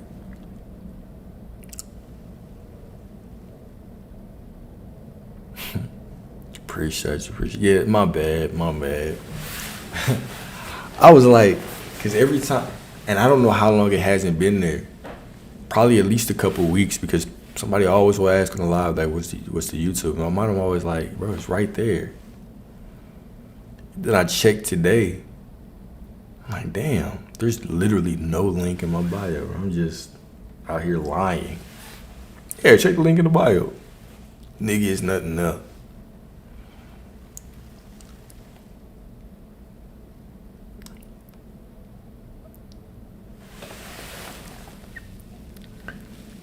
$9:30 and a girl from New York. Rough ass, man. It's rough. It's rough over there in New York. Oh, it's talk rough, eat rough, fight rough. Yeah.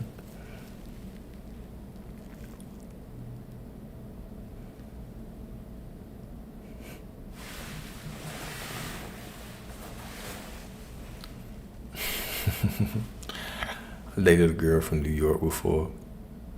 She was originally from New York, and then she moved to Arizona. I met her. I met her in Vegas. Man, my ass talked so much shit. It's like, God damn, girl.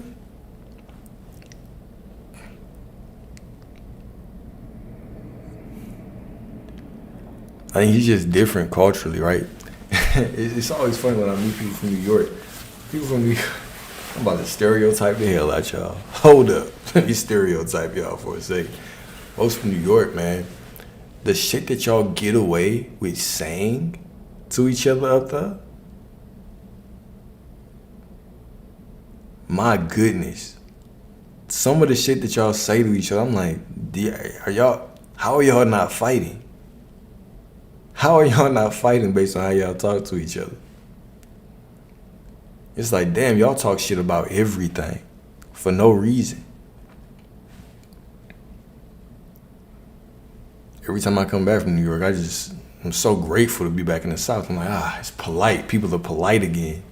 Y'all are so fast. Y'all bump into each other. Y'all always moving around so damn fast. New York is like a mini. New York is the fastest, by far the fastest city. Do you drive in New York? Do you drive up there, bro? Man, getting in the taxis up there giving me a fucking heart attack. Man, what the fuck is y'all's problem? Why do y'all drive like that?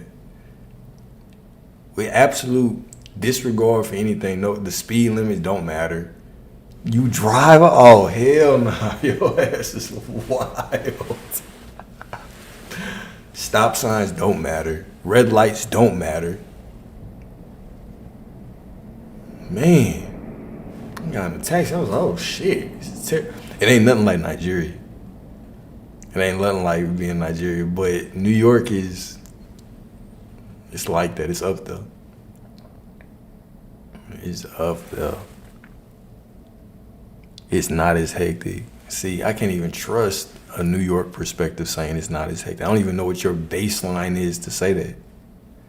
Like, what the fuck does that even mean when you say not that hectic?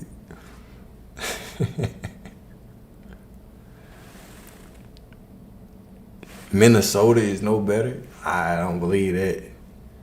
I do not believe that.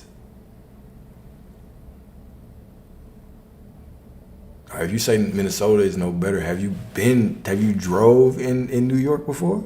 Have you been in a car? I feel like you putting your life on the line. And you literally have to have faith. Like truly, I have to have faith that, okay, my life has a purpose. Anytime I get in the car with somebody from New York, or if I go in New York and I sit in a taxi and they pull up on the side of you, they just start taking off and weaving through traffic. Like, damn, you don't give a fuck about your car. You don't care about what you hit, huh? Y'all's insurance rates must be ridiculous up there. Cause my goodness, I can't even see the YouTube comments.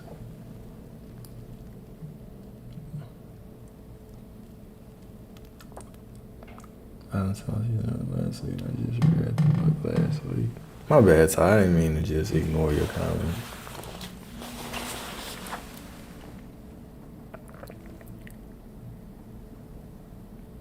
What's it like in Nigeria? Shit, it's Nigeria. It's beautiful. It's Nigeria. It's absolutely beautiful. I go in there. I go probably about once every 2 years. I go back home. But I'll give y'all the rundown of Nigeria. They can't drive here at all. Oh, I already know your car had a dent in it. A little more careful. A little more careful is not reassuring.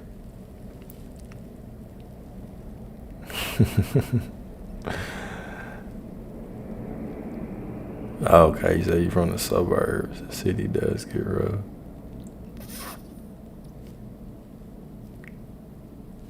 First time I went out to New York, I was younger. It was just a culture shock. It wasn't a huge culture shock. It was definitely like, whoa, what the fuck going on? Why is everybody rude? Why the fuck the rats so big? Why the fuck everywhere got roaches? I don't mean to say y'all city dirty or anything. I ain't trying to say that.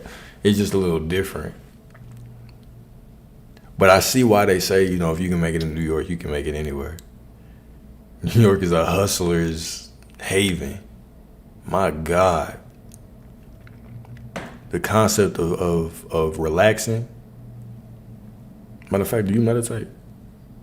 Can you even in New York? It's probably so noisy out there.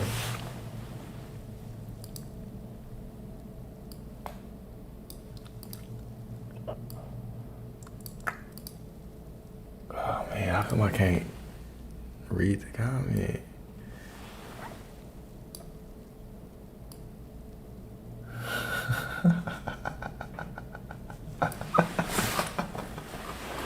Driving a stick shift. I can't imagine driving a stick shift there. I can't imagine driving I couldn't imagine driving anything there. A scooter. Let alone a stick shift. Then they start honking at each other before the light even turned green. It's just so funny.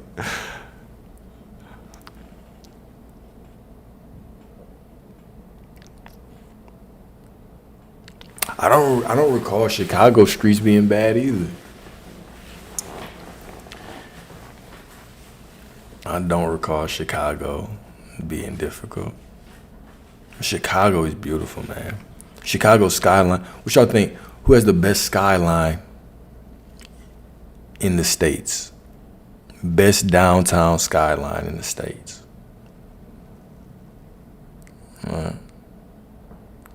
Don't let as you shouldn't. Don't let people.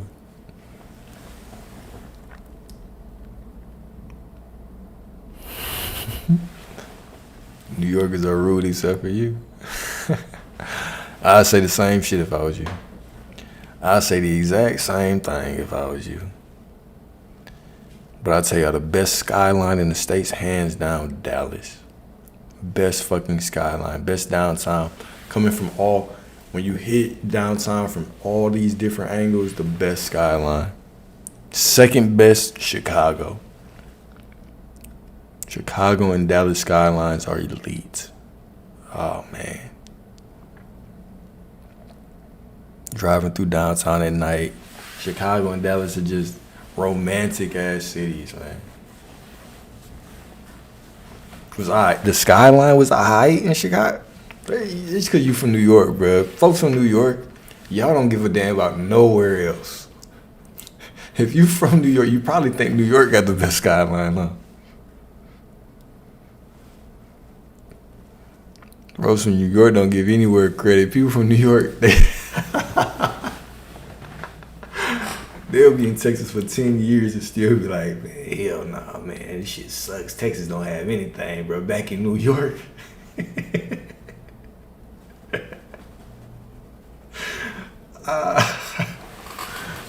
Who has the best skyline? If you say New York, bro. If you fucking say New York.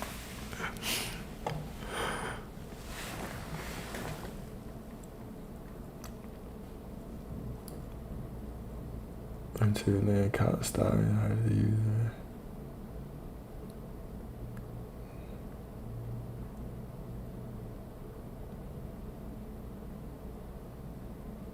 Through the tunnels in Pittsburgh. Pittsburgh, man. All right, if you say in Pittsburgh, have you even been to Dallas or Chicago?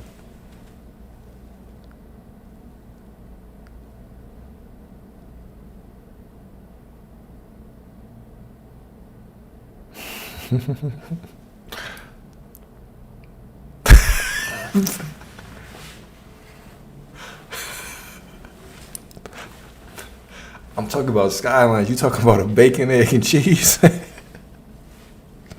See, this is that typical New York shit. This is the shit right here.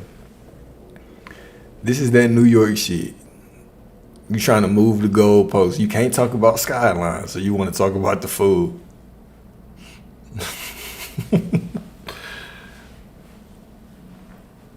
Chicago, yeah. Chicago is beautiful, especially how it's over that water. Man, Chicago is beautiful. But I feel like to get the full essence of the Dallas skyline, you got to see it from all the different perspectives, man. Dallas is just elite, especially if you're There's certain back roads that you can hit and see the skyline even more beautifully. Like if you come off of, I get so many goddamn roads. You got 35. If you enter 35 off 635, beautiful.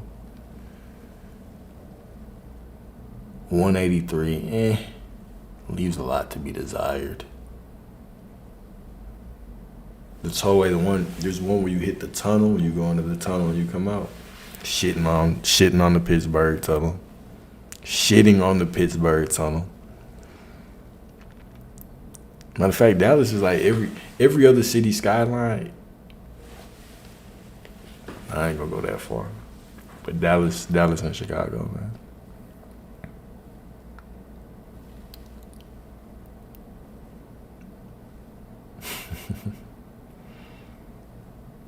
No, funny though, man. Appreciate y'all.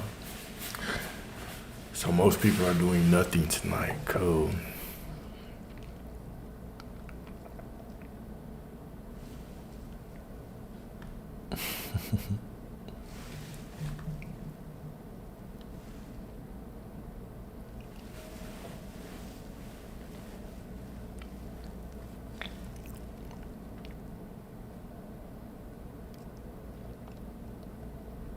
All right, 8:50.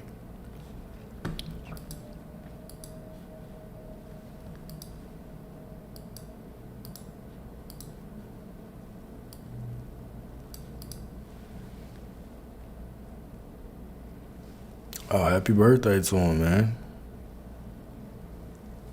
Happy birthday to the grandson. How old is he turning?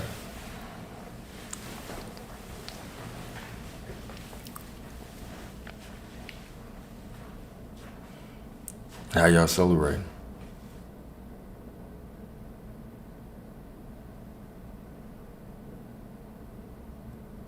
Oh, 4, that's a good age. That's about the time I got my first beer when I was 4. You know, put him on his first beer, give him a shot.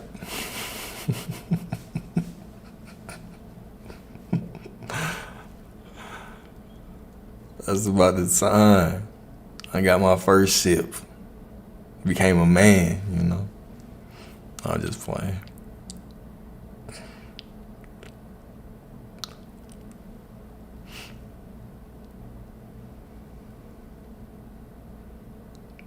Oh, nah. I thought I said beer. Hell nah. Hell nah.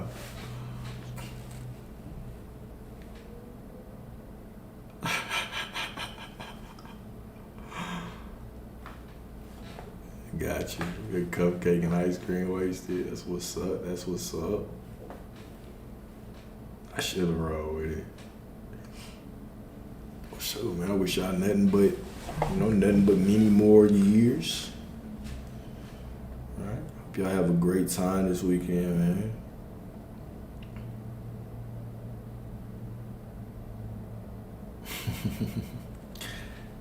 The best kind.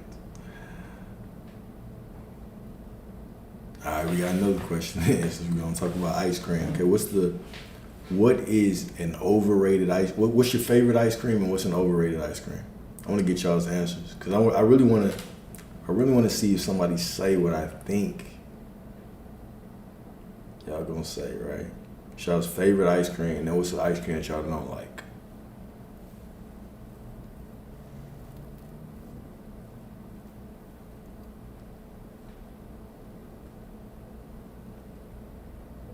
Oh, don't get shy now. I'll tell you, if anybody write Rocky Road as their favorite ice cream.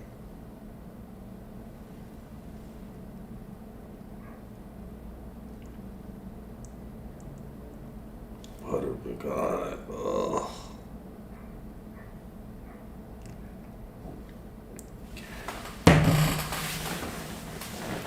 Yeah. Vanilla ain't overrated. So I don't eat meat either. So I'm plant-based as well. Well, I cheat every now, well, not with meat, but I'll cheat every now and then with like dairy-free ice cream, like the vegan ice cream. I think Ben& Jerry's got a brand. I haven't had it in a long time. I try to avoid, that processed shit like, Beyond Meat and all that shit.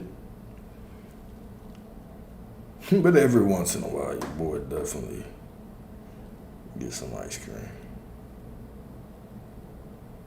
Your favorite is butter pecan? I'm judging y'all.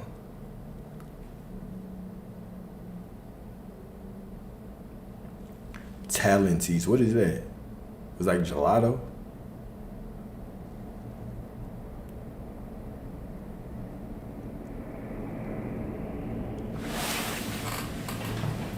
The girl came in here talking about mushrooms. What kind? Not that I'm interested in it, right? But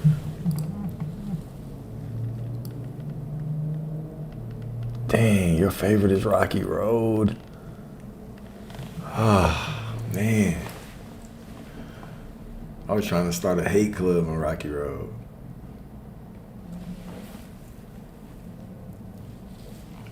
I never liked Rocky Road, man. I really don't even like butter pecan. I can't get with it.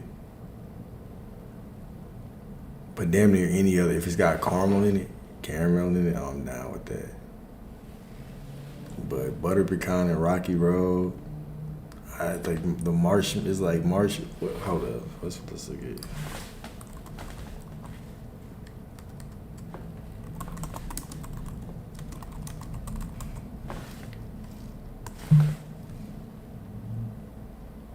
Almonds and marshmallows, man.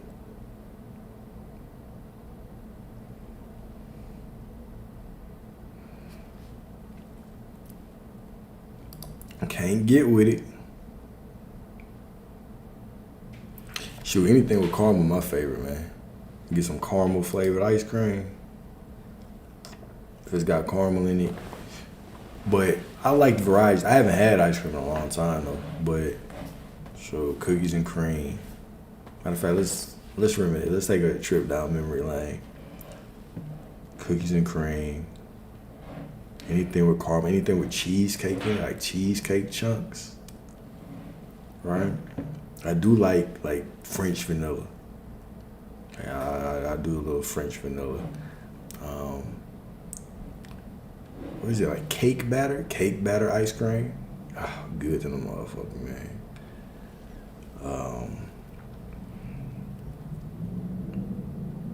But then I also like milkshakes and shit, like just vanilla milkshakes, strawberry milkshakes, chocolate milkshakes.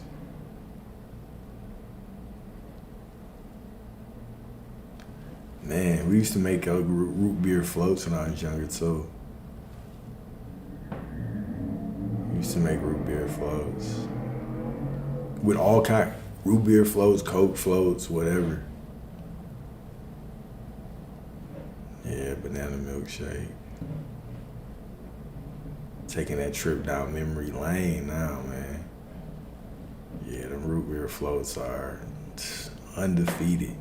Undefeated. I actually prefer Coca-Cola. I actually prefer Coca-Cola. Apple pie with vanilla ice cream. Okay, now y'all cooking. Now you're cooking. That apple pie. What's the apple pie with that the crispy crumbly crust? That delicious crispy crumbly crust? What's it called, man? It's not a regular apple pie. It's like an apple something pie. It's got some kind of beautiful divine name, like the goddess that it is. Ooh, and then when that apple pie, you know how you got the apple pie and it's got the little crumbly crust and it's nice and hot and you scoop that ice cream on top of it and the ice cream just starts melting and the ice cream is dripping over that piece of apple pie and it's just hugging every curve on that apple pie just the way. Don't get me started. Don't get me started. Man, that's what I'm talking about right there.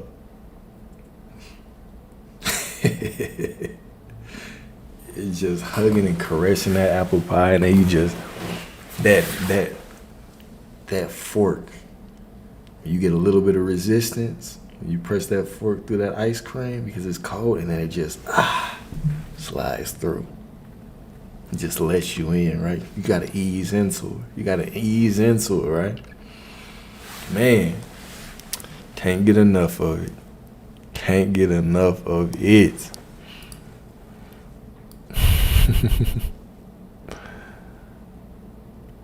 Don't like cheesecake? You're tripping, girl. You're tripping.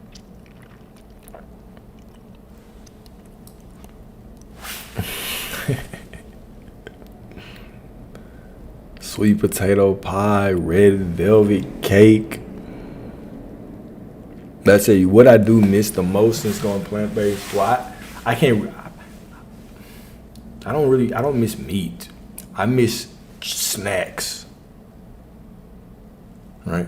But I can still have them like Thanksgiving. I'll still do a little something. But I don't really. It's not something that I just miss too much. All right. But like conversations now when I'm thinking about the pecan pie, you know what I'm saying? That pecan pie, that cheesecake. I do love cheesecake. I've always loved cheesecake. All right. Give me a cheese and you have whatever you want. You know what I'm saying?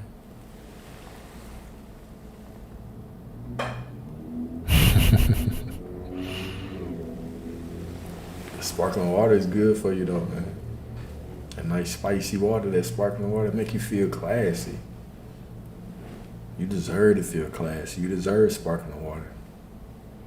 Right? Don't sell yourself short. This is what you deserve. Nothing less than the best for you. Sparkling water. Cheesecake. Right? Apple pie with the crumbly crust. With the vanilla ice cream dripping down the side. Getting real intimate together. Mixing and mingling together on that plate.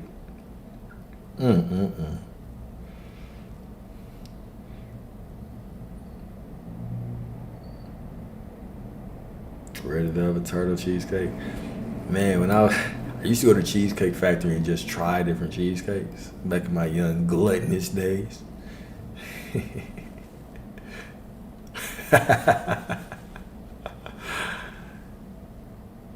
That good ass cheesecake, man. A turtle cheesecake.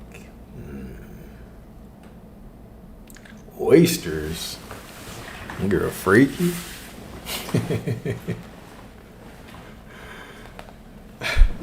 That girl freaky talking about some oysters. Okay.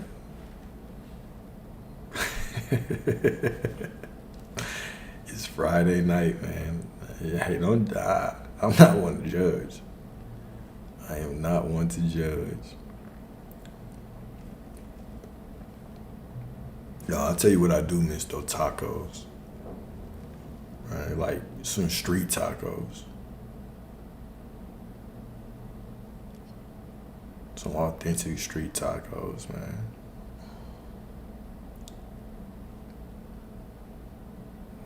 Yes, indeed.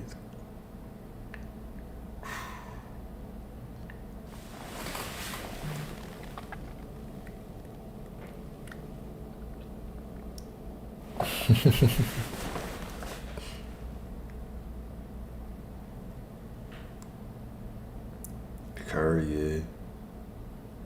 Yeah.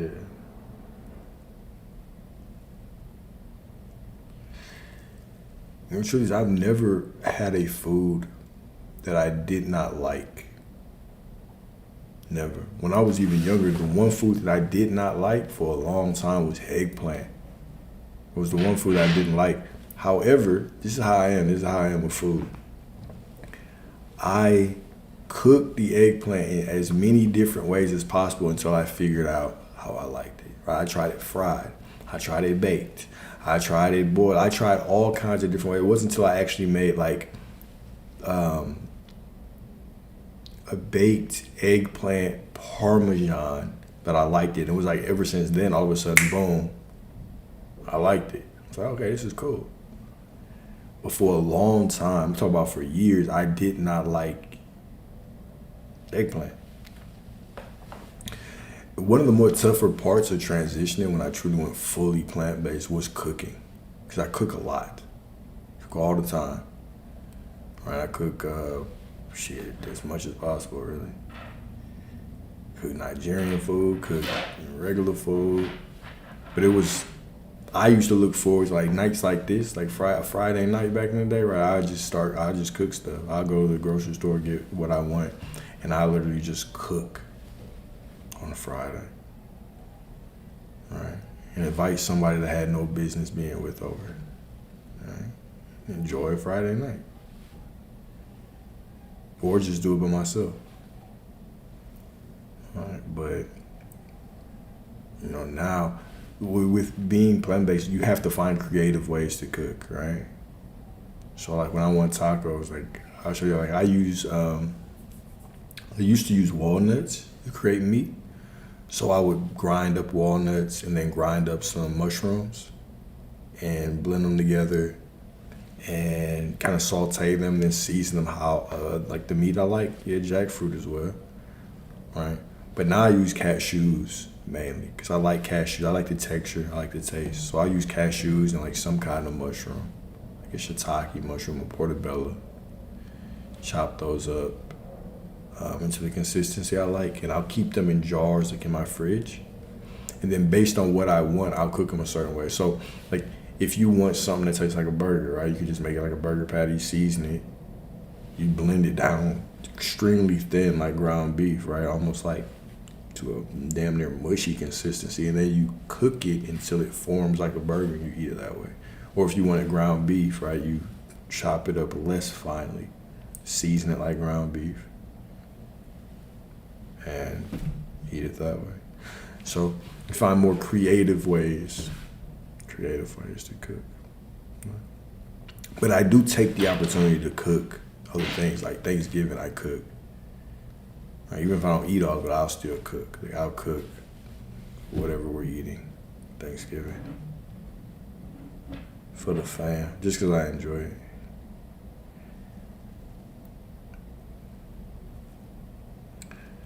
And now I will admit one other thing. When I eat Nigerian food, your boy is not plant-based when I eat Nigerian food. I'm gonna go put that up out there. My family knows, my close friends know, now y'all know. Now y'all know.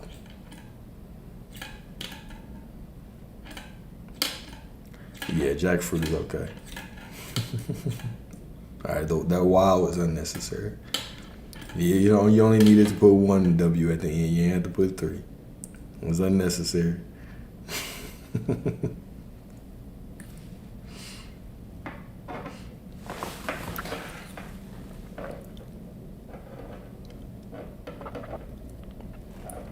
Do I party? Yeah, I party. I turn up. Shit, I turn up. What you mean? I'm finna be in Vegas for Memorial Weekend. Yes, indeed. When I do family gatherings too, I don't turn up a lot, but when I do, I do, right? Like,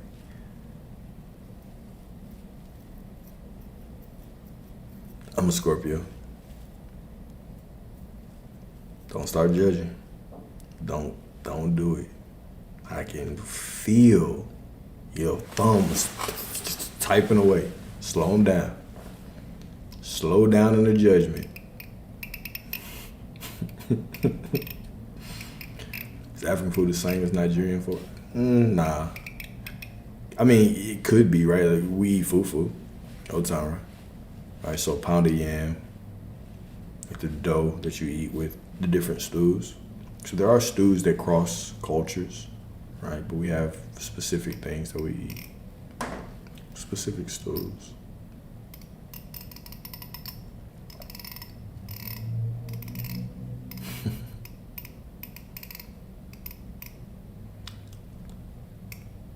You can judge all you want. Judge all you want. I'm cool with it.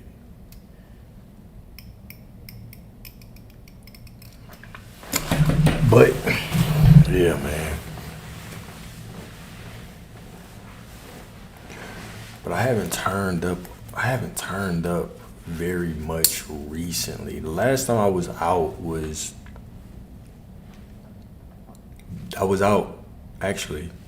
Oh, I didn't turn. I didn't drink or anything. I just went to do film. Because there was a big festival here in Dallas called Black on the Block. It's a black-owned festival. They do it all over the place. If y'all check them out, it's a big deal. It's a really dope event. They got thousands of people out there. They have live performers, vendors, hundreds of vendors, thousands of people, DJs, giveaways, all kinds of things. So I filmed that event, which was dope. Before then, last time I went out was,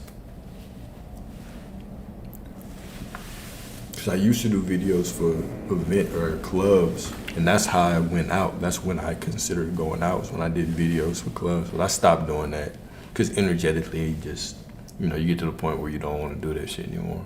Well, I didn't. But before that Black on the Block, man, the last time I went out was October. I went out because my sister and my cousin were in town. And we threw my mother a birthday party. And after that, I took them out to a bar here. But we were only there for like 45 minutes. Oh, for real? You were at Black on the Block? Yeah. I was the... I was there. I was filming it. Small world, man. It's crazy.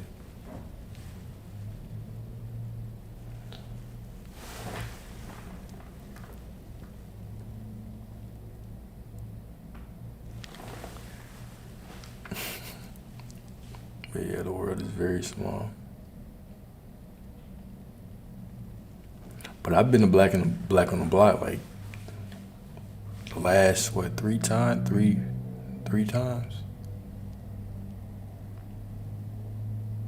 Yeah. Love Field is right there.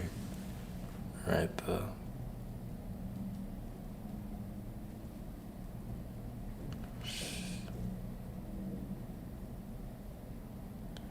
Sagittarius is after Scorpio, yeah. You a Sagittarius?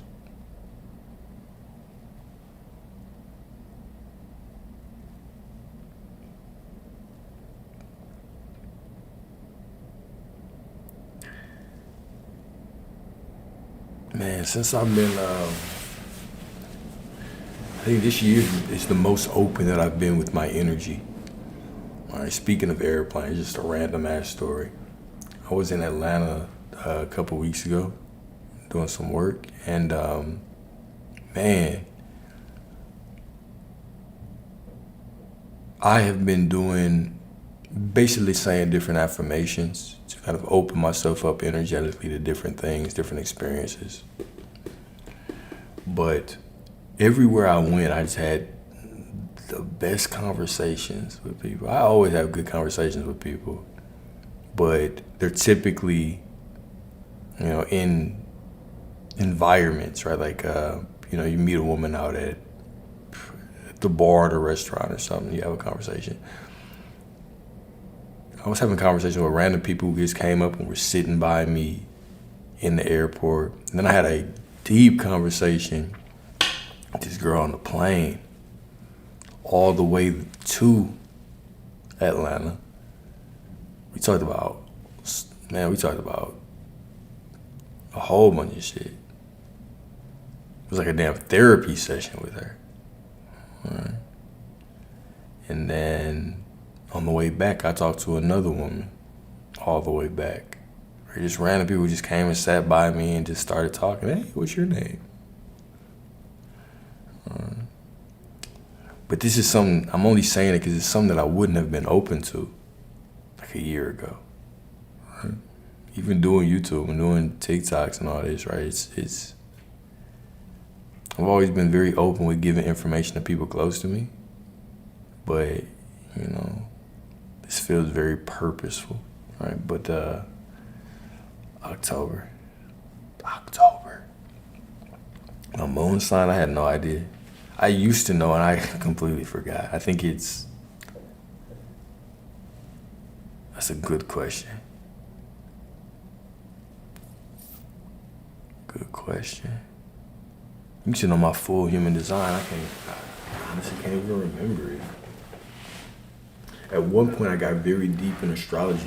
I had a mystical experience that led me deep into astrology. When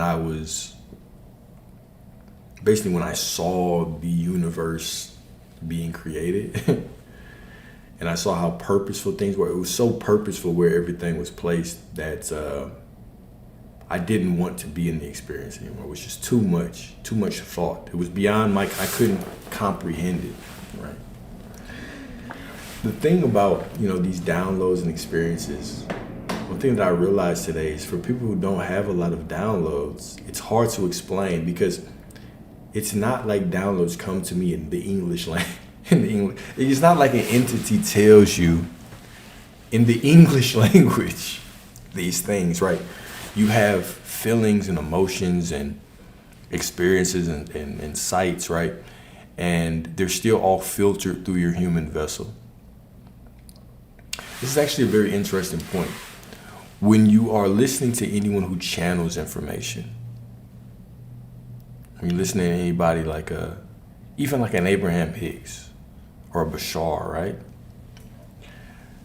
They're communicating things, but you also have to remember that the information that they're channeling they're not directly speaking.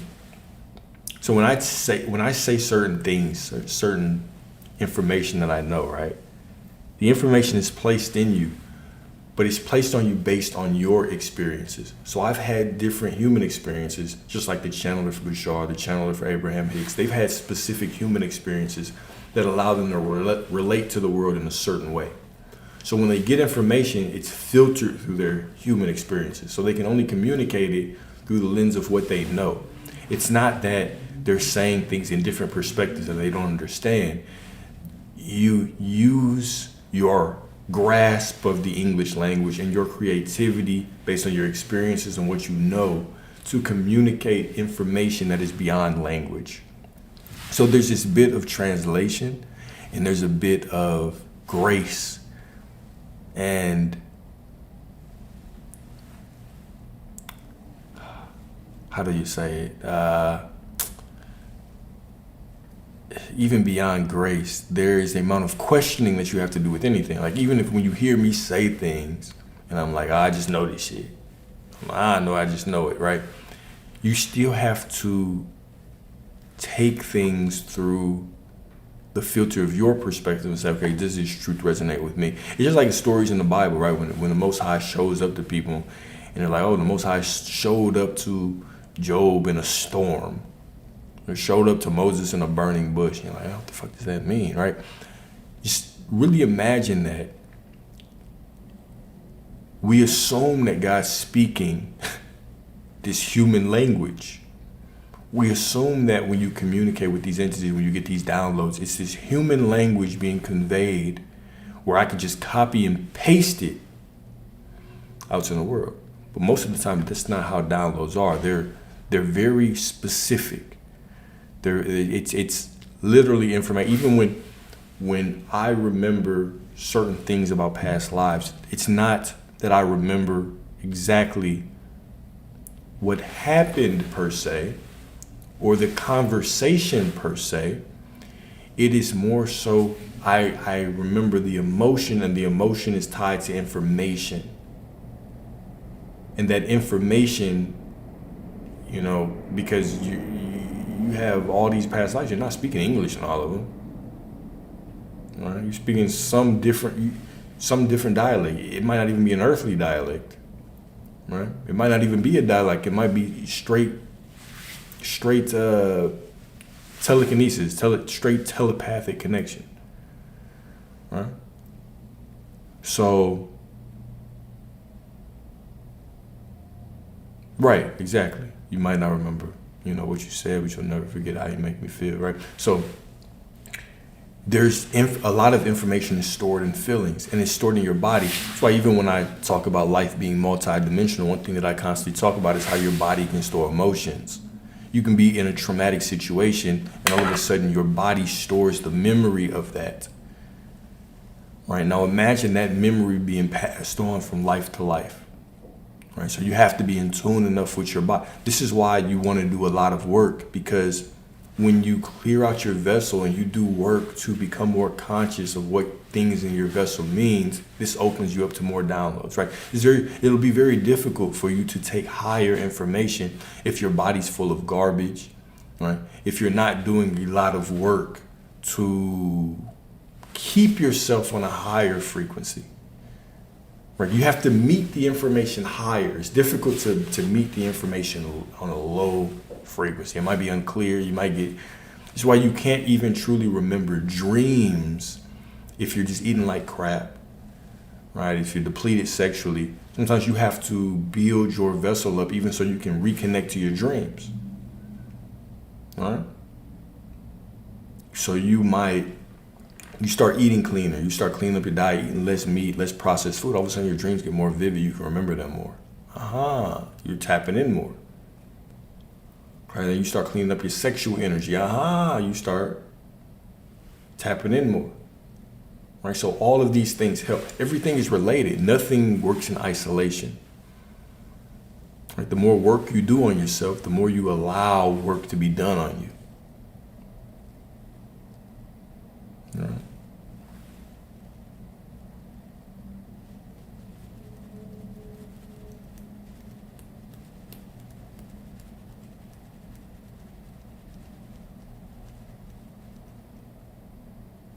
PIED, what is that?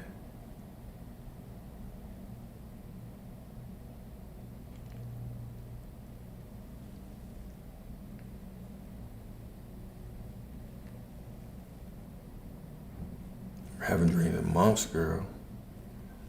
Tap in. So, do you want to dream or are you okay with not dreaming? I guess that would be the question first before I just say, give you some unsolicited advice.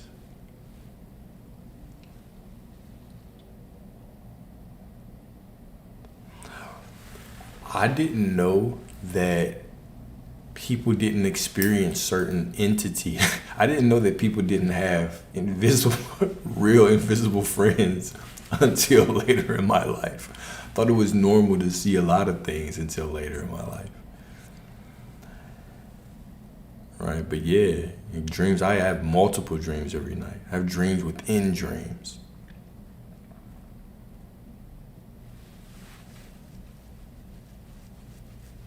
I want to dream with smoking and stop because I thought that was the issue.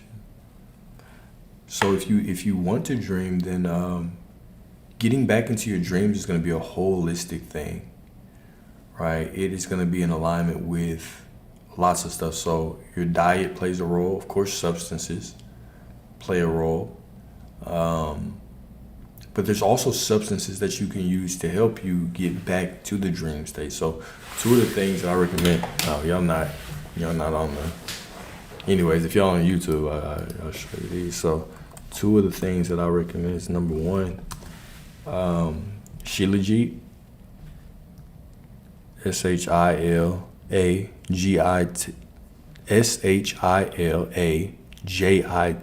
Shilajit. Okay, it's this Himalayan tar, especially like sea moss when it comes to the minerals. It's got a bunch of minerals, but this helps dream.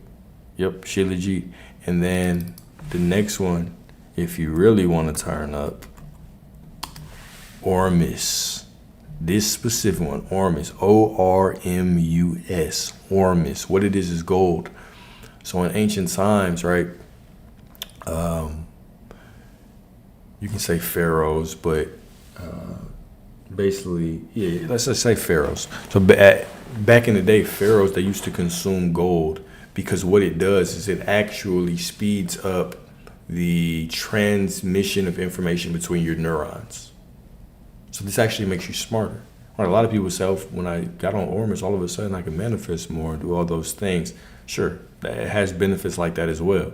Because the gold actually supercharges you. It supercharges your connection to really to information. Right. So Shilajit, just to get your body into stability, right? To get your body into homeostasis would be Shilajit, or a sea moss or something. You want to take some kind of herb that helps, right? Especially if you've been someone that's smoking for a while. Right. I don't know too many smokers that are just extremely healthy, because it often leads to your diet being off because of your eating habits, sleeping habits. I personally think it's not, anything that I ever researched or anything, but I personally think that, smoking too much also messes with your third eye, messes with the pineal gland.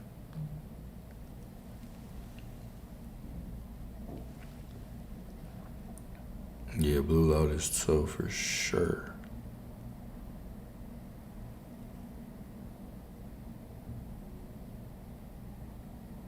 Yeah, that monatomic gold. So monatomic gold and orm is basically the same thing.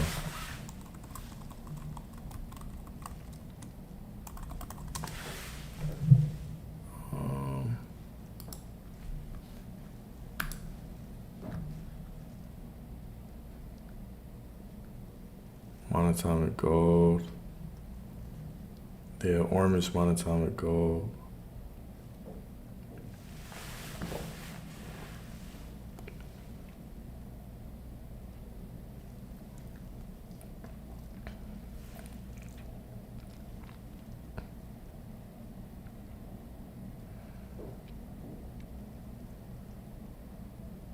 Yeah.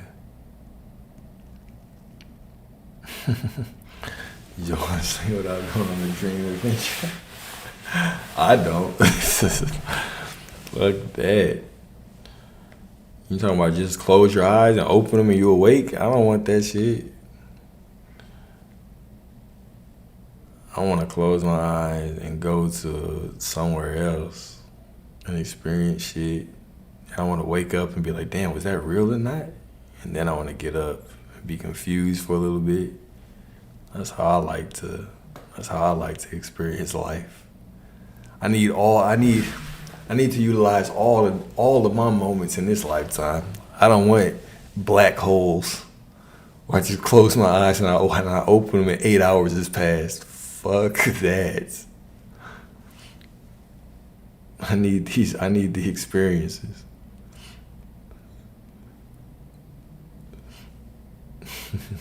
I'm just throwing away opportunities to get better. You mean to tell me if I fall asleep right now, 8 hours will pass and nothing? I'm not gonna remember shit? Nah, give me the dream. Give me the dream. You just 8 hours older now, that's it. You already don't feel rested like that. Yeah, I just went to sleep. Now I gotta get back up. Shit.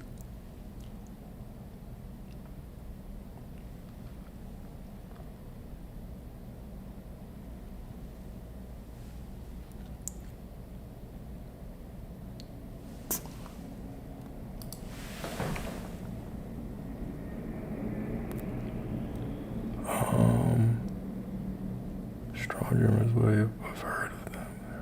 Yeah.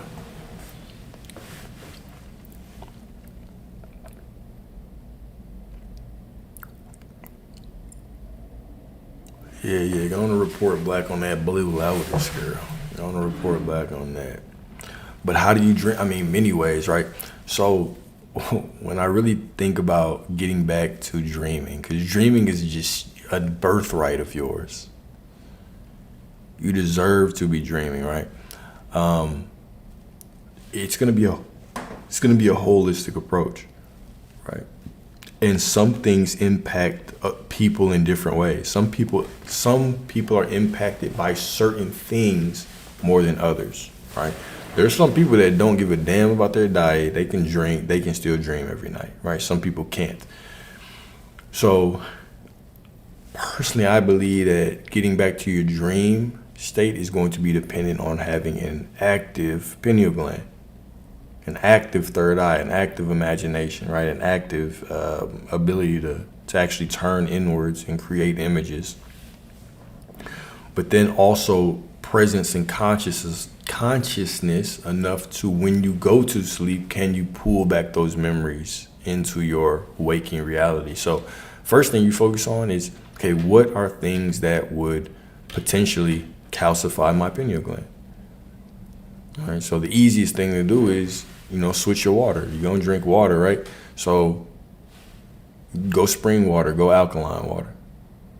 All right, preferably, even if you want to go like glass bottled water, right? So, okay, that's the number one easiest thing. Eliminating drinks that you don't need, right? Are you the type of person that drinks like soft drinks, Cokes and pop and all that? All right. Well, could you eliminate and just go down to water? I think that would be like the next easiest thing. Processed foods, you want to start cutting down on processed food, especially sugar. Sugar is a damn near drug, right? So can you cut down on that? Can you eat more whole foods? Just eat more real foods. You don't have to be a vegan. You don't have to, give up meat or anything, but you at least want to eat food that is like one ingredient. A potato is one ingredient. A Pop-Tart is 87. You know what I'm saying? Stick with the one ingredient thing. Okay, if you really want a Pop-Tart, get you some strawberries. You want a strawberry Pop-Tart, get you some strawberries, mash them up, and eat them and pretend that there's some crust around it. All right? So you want to do things to clean up your diet, but, the easiest transitions you can make, you want to make those first. All right, how do I just get to cleaner water? How do I reduce some of the, chemicals that I'm placing in my body through drinks, through fluids? Right? Maybe you need to go on just, a couple week detox. Maybe you do a month without liquor. You do a month without smoking. And that ganja. Do that. Also, your sexual energy. You don't want to be tied to too many people sexually, especially men. You don't want to be spilling your seed all the time. When you spill your seed, then, you really decrease your... When you spill your seed, you start to decrease your... What you mean by that? What do you mean by that pipe, too? What are you trying to say, girl? But you want to, when you decrease or when you spill your seed, you're actually decreasing your spiritual, some of your spiritual juice. Okay, so it's important to hold on to that sacred secretion.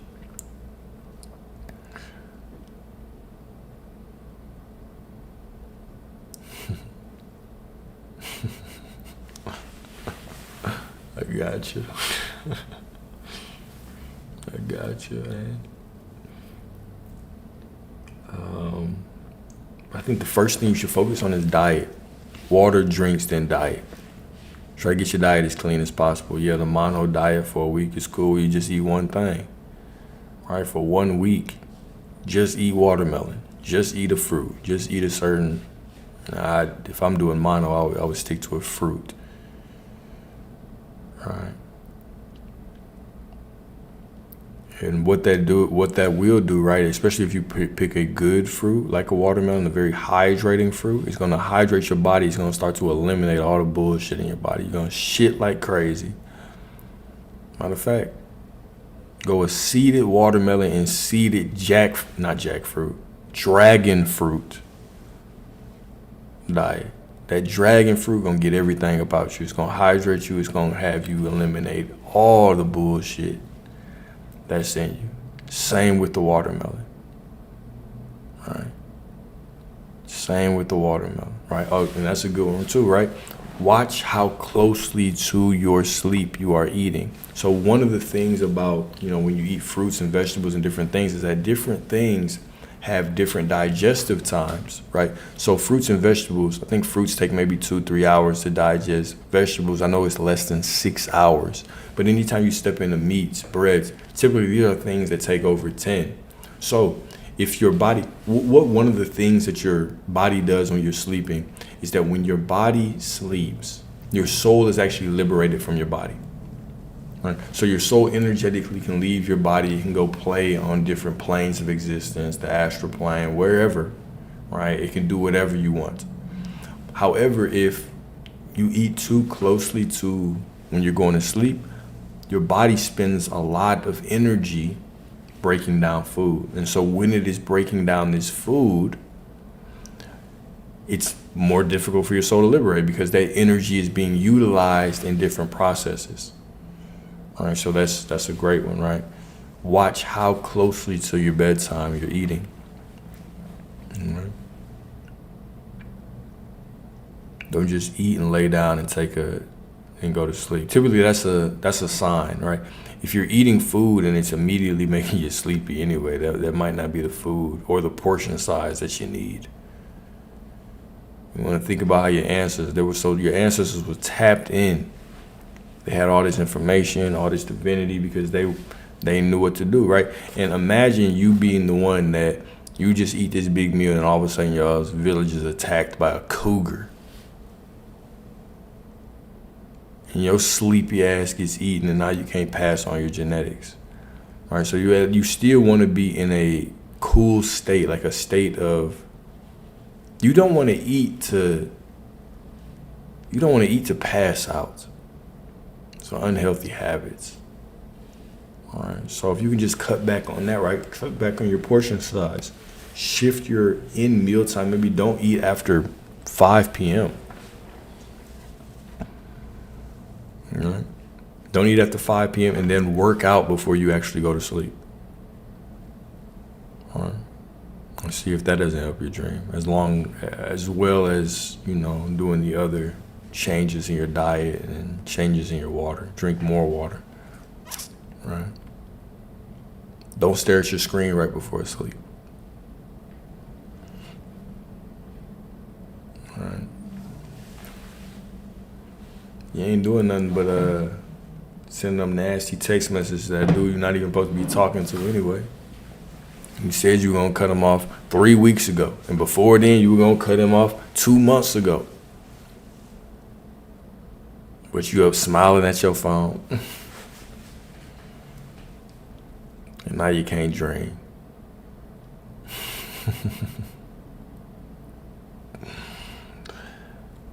Keep him in the past, man. Keep him in the past.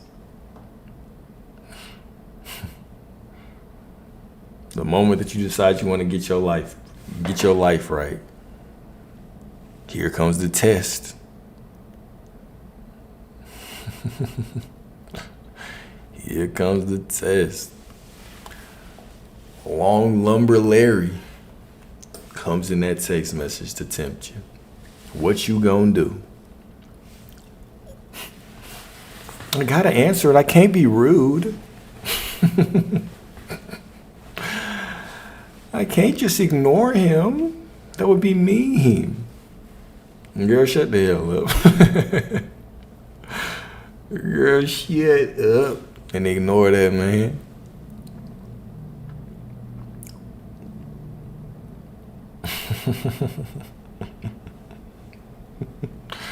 He's blocked today. You forgot to put Larry is blocked, comma, today.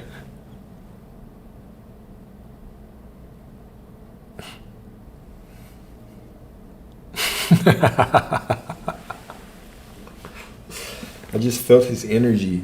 And I just thought something was wrong, so I had to unblock him. Okay.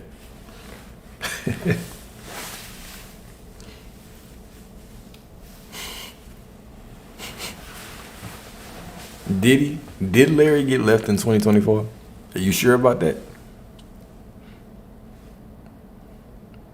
He got left in 2024 on what platform? You blocked him in a text, but he can still hit you up on Instagram. Or you blocked him on Instagram, but he still can hit you up and he can still hit you up on TikTok.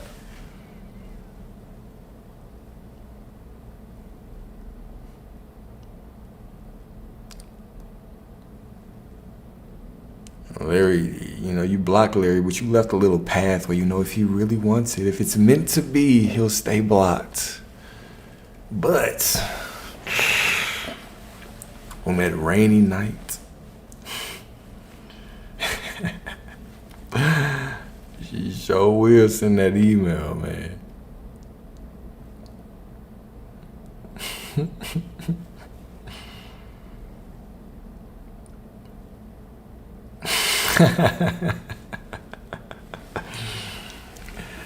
You blocked him on everything. If you go out right now, you just happen to see him out, coincidentally. You believe in coincidences in every other aspect of your life, but tonight, it must not be a coincidence. It's meant to be. Cash App. You can for sure hit you on that Cash App. I tried to block him, but the Most High wants you to have your fun. The Most High wants you to have a little fun tonight.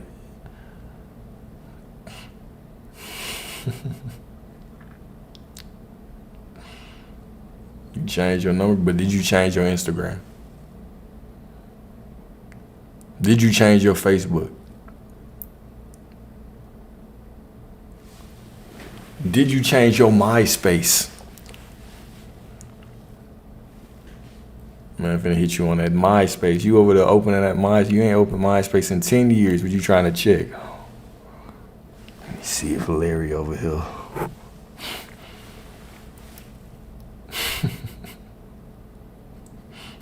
Just to give it.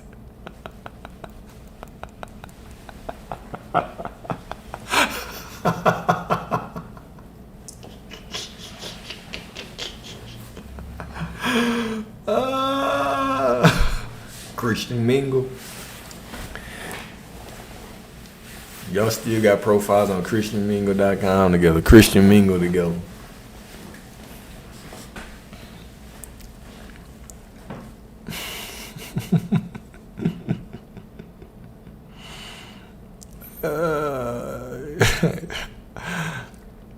I feel you. When you need it, you need it.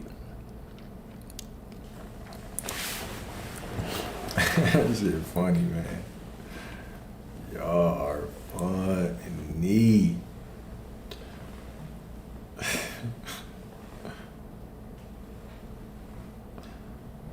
What was I supposed to do? God is good and he provides all my needs. God knows how I've been feeling. God knows what thoughts I've been having late at night. Then I go out and I see Larry.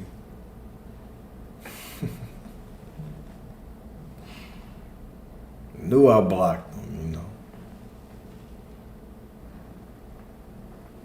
But it seems that I've been delivered an opportunity. One more time wouldn't hurt. Out of state. Girl, you ain't never heard of an airplane? Never heard of a road trip? Shit, you act like out of the state is an obstacle. If I wanted, it ain't nothing. It's a gas station right there. It's a gas station right there. You know what I'm saying? Shit.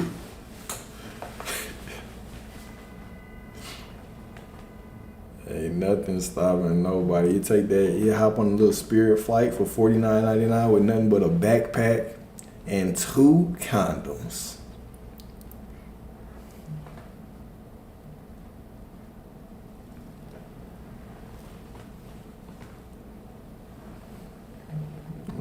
Sit on the middle seat on a Spirit Airline flight for $23. Shit.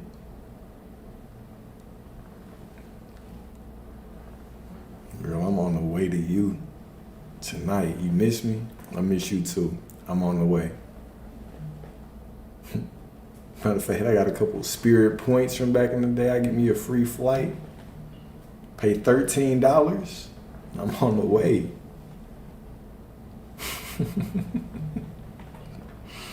I'm on the way. Yeah, 2 is specific. To be honest, If y'all ain't ever been able to do it on retention, the moment that you get on retention, two ain't nearly enough. Two ain't nearly enough. You gonna run through a whole pack. By the time y'all done, it's gonna be morning time. Like, God damn, I gotta catch my flight.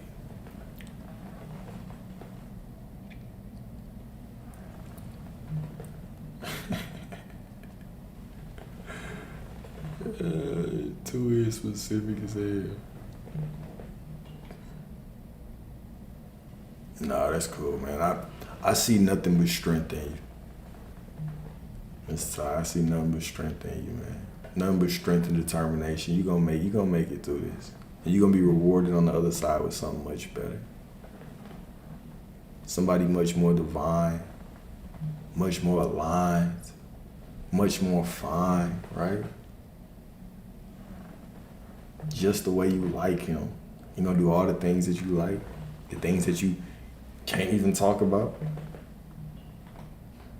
Right? All them nasty things you like, you're gonna do that and more.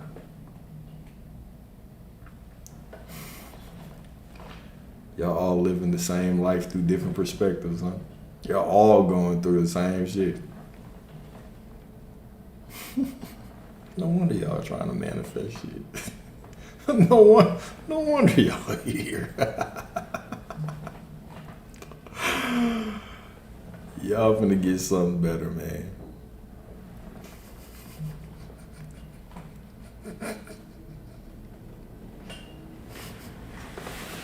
Hold up. What did I just read? The what?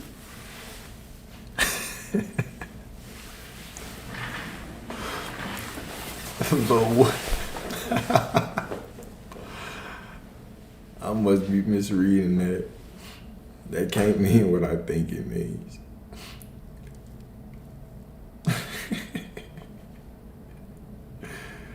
Oh, man.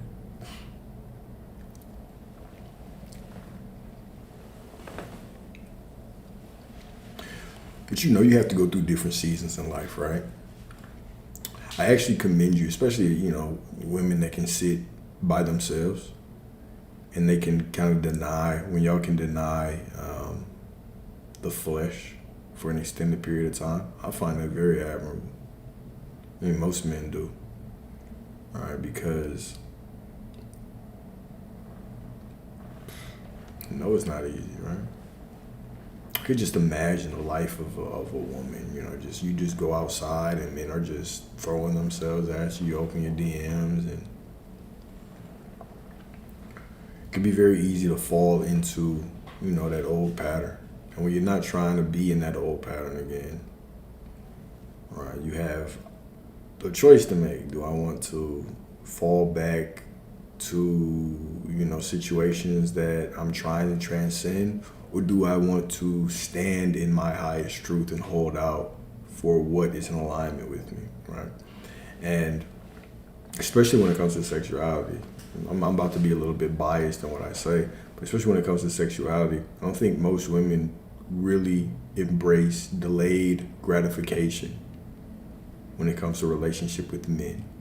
It's very, quick and get it. Now, we even see that with dating culture where women try to push the speed of the relationship, from start to finish quickly. They try to get you straight to the ATM machine, straight to the 5-star dinner, right? So understanding it and so being able to sit with yourself and then being able to take things at a divine pace, admirable, for sure, admirable, right? But I already know that it ain't easy. I already know it ain't easy. And it also seems like it's the people that you might look at them and they're just not in alignment, right? For whatever reason. Maybe you want more, they want less, right? And those seem to be the people that come equipped with what you want in certain areas, right? Like, there's certain women, I don't want to deal with them on a serious level, but You know, people, you got different packages, right? People might have a spiritual package, an emotional intelligence package, a sexual package, right? A body package, right? They got different packages, right? You want, you know, packages that are high in multiple areas. One of them people, they might be overloaded. It's like a creative player. They're just overloaded in one package. A sexual package, off the fucking chain. The emotional and spiritual package is low. Right, and it just seems like sometimes you run into people that, you know, physically you like them. However, they don't have things that are in alignment with where you're trying to go. So, you know, I'm talking about wait the what? You know what she said? Oh, okay. I thought I read something else too. I thought you were trying to say something else when you said the ick.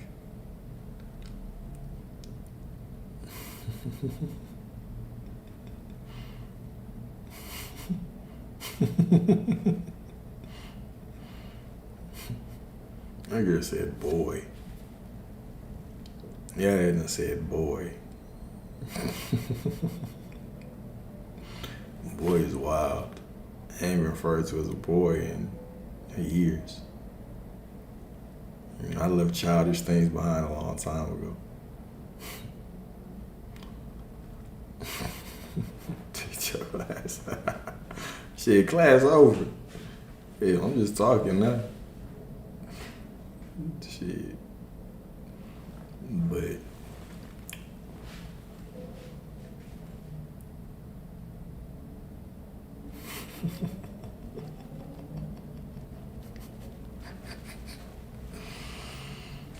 if anybody shows up at my door, it's not meant. Shit.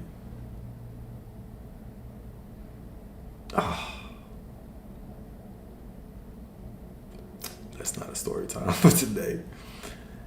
But man.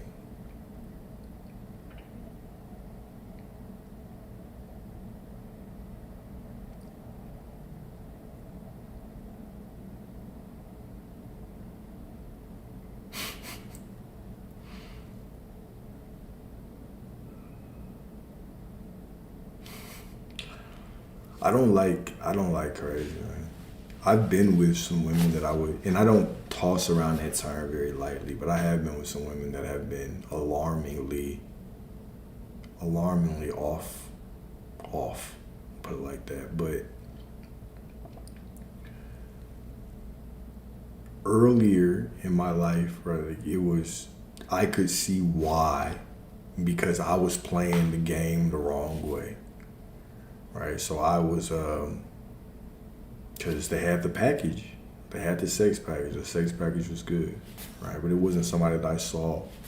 And so we have to come into an understanding that even if I tell somebody that I don't want anything serious with them, I still have to take accountability if I continue to enter them and I see that they're not accepting what I'm saying. Right? There's some women that even if I come up to you and I tell you straight up, this is what I want and I don't want anything serious, I can still understand how the conversation is unfolding and say, even if she says she agrees, I have no business entering this woman. All right.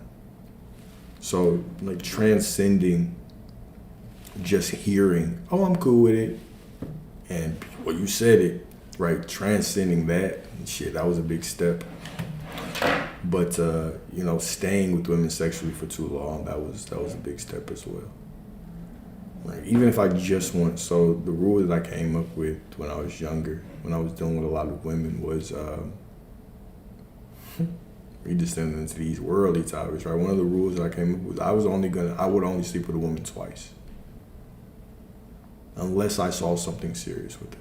Twice, right? Because anything more than twice, doesn't matter really how cold she is, you know, there's feelings there that are gonna evolve, right? So it's never ever more than twice, unless it was gonna be something more serious. Those were some of my models. But I mean, because I've been in very alarming situations with women, which is why I know what I know, right? A lot of it, you know, a lot of the information that I have, it comes from there's certain things that come from downloads, come from books, right? But most of it, this is life experience. When I talk about building communion with women, when I talk about how I handle women, the reason why I know this shit is not because I sat in meditation and came up with it, right? It's because I've had experience. I've made mistakes. So, yeah, I've dealt with some interesting women. Some divine women whose emotions ran wild.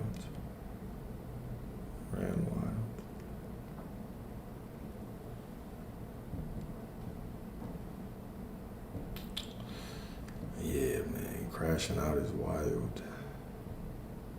But I've had women do a lot of things. I've had a lot. I've had the normal stuff, right? Like cars keyed and tires slashed, those things. But I've had deeper things too. I've had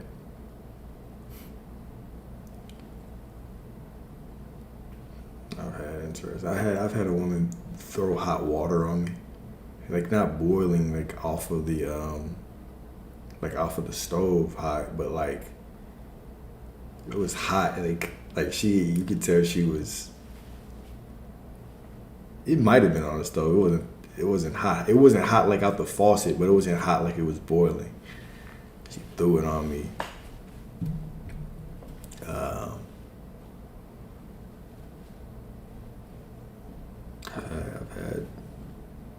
I've had a few. A lot of them were my fault. Some of them, I'll take accountability for all of them. Actually, in some way, shape, or form, they were my fault. I shouldn't have been. But, as a young man, when you're thinking with that little man first, right?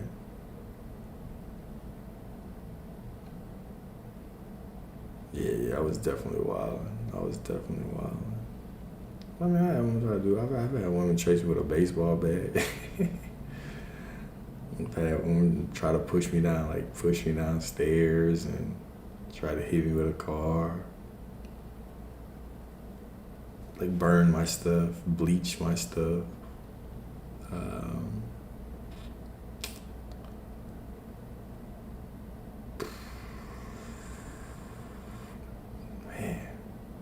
Something about a crazy woman, bro. There's something about a crazy woman that just the flesh just gets the flesh going, right?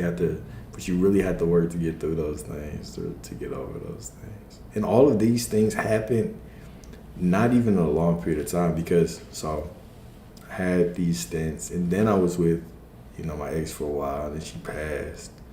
And then since then, I haven't really dealt with anybody serious. I've had little encounters. I've had encounters with women, but I've had divine connections with women since then. But nothing that was leading to marriage or anything. It was more so just we connected for a season, and that season, I was helping her with things. She was helping me with things, and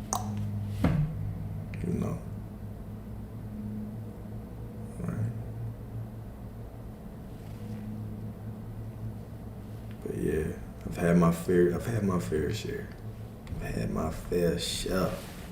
Wouldn't have it any other way though.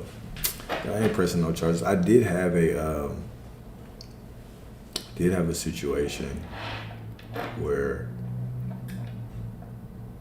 I did have a woman that threatened to basically call the police because I didn't want to be with her. She had threatened to call the police on me. Basically ruin my life. She said she was gonna ruin my life. And so I had to record her, talk her through the situation, like why this was the one that really shook me. I literally had to talk her through it and get her to literally admit that that's not what she was doing, that this is what she was trying to do, and Then I hung up and never hit her back. Right? I don't know what it is. I don't know what it is.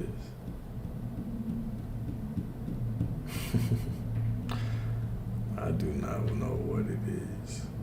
But I've also had situations where women have done that when I haven't even been sexual. So this is also kind of I've talked about this in lectures long ago when I was more focused on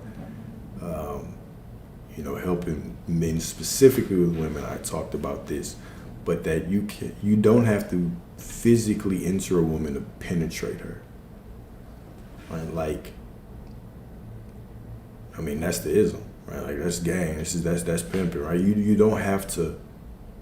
Really, the sex is a cherry on top. But you can penetrate a woman. You can get a woman on a team. You can get a woman's heart, get her mind. You can have a woman deeply in love with you without ever touching her, right? So just because you're not entering a woman doesn't mean that you're doing right by her, right? Like, oh, damn, we ain't even had sex yet. It doesn't really mean anything, especially as you get more and more into your divinity as a masculine. You have to be conscious of who you share your energy with, because there are women that you don't have to touch them. You have conversations with them, and they'll never.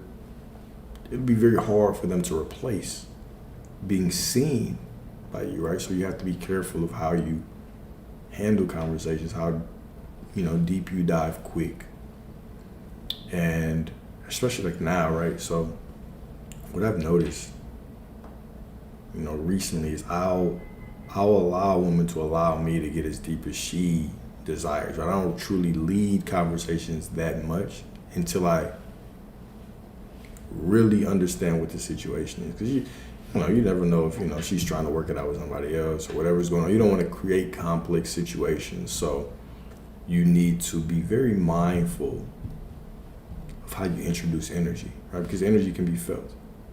Right? Sex is just one way that we transfer energy. We transfer energy through conversations, through touching, through hugging, right? Just through shit. You exchange information from thinking about somebody, right? Especially when you become more pointed with your thoughts. And so, you just have to be mindful in a lot of different ways. Yeah, just the promises. What y'all, if y'all getting restraining orders, what y'all doing to these men? What y'all doing to these men?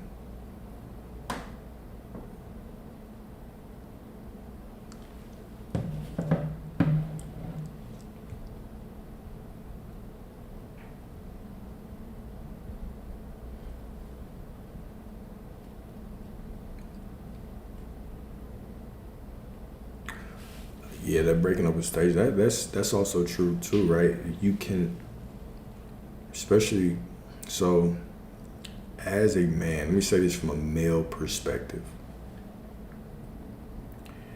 It's very rare that you want to be the one that just up and cuts it off with a woman.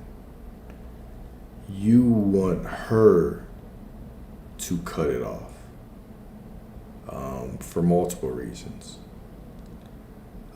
One of the reasons are a lot of women aren't used to having a man cut them off, right? So it's shocking, and that can end up being a dangerous situation. When a woman feels like she's played, or she feels like you play her, that can be a dangerous thing, right? So you basically want to lead her down the path of breaking it off with you. Right, whether it's through a logical conversation or whatever, and then you want to fucking close the door. All right.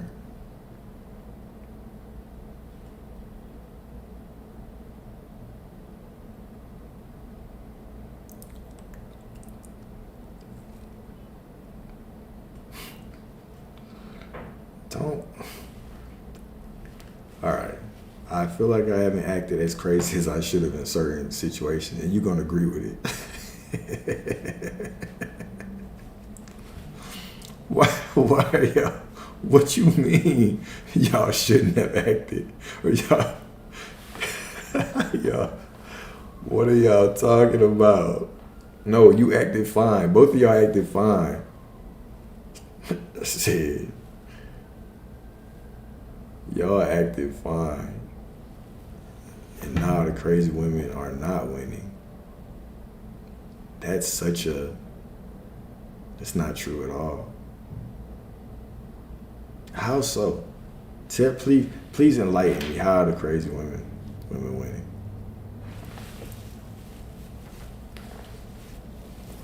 Matter of fact, one of y'all join the live and tell me.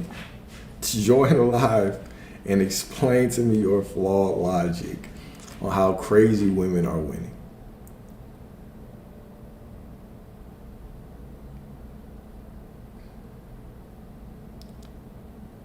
That's not even how you just define winning.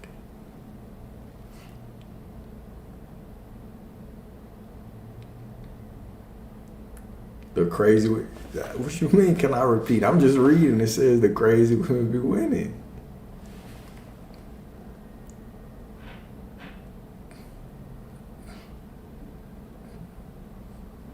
Hell nah, they don't get chose. See, look at y'all. That belief that you have is not even, that belief that you have right there is not even in alignment with how you think reality should work. Look at you. You finna dismantle some of those beliefs right now. How does that even make sense? They get chose because people don't play, because people are crazy, because people are scared.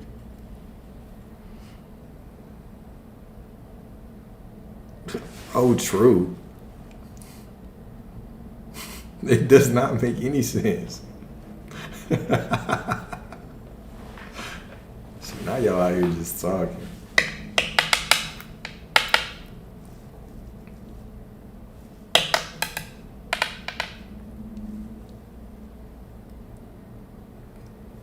All right, one of y'all requests to come on and tell me and explain this to me.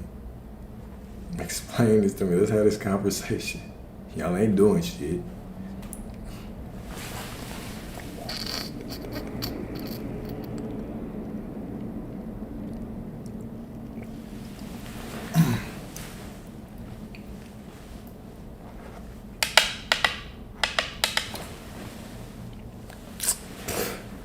No, keep it wrapped. Show the world your authentic you. Show the world the true version of you. Don't unwrap shit.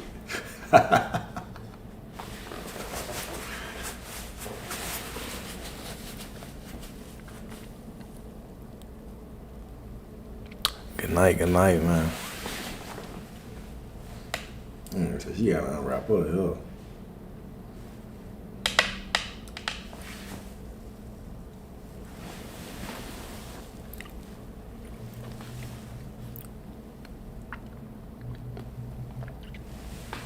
Man, psychotic people not winning at all.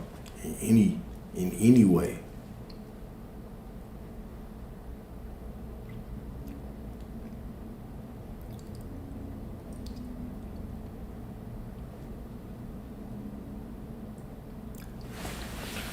I don't know. I just assumed there was a button.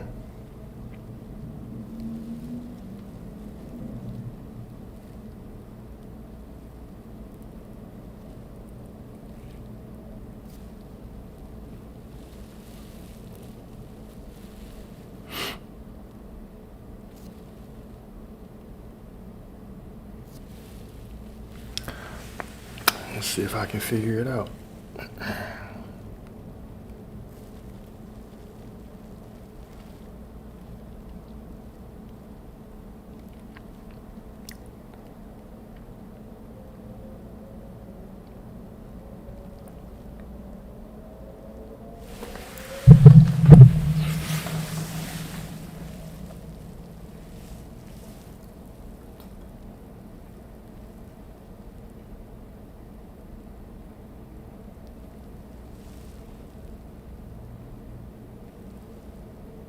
Next to the rose.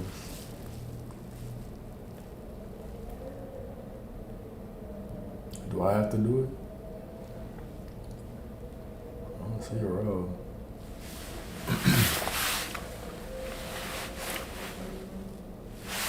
Oh, it's in the bottom. It says, I see. Okay.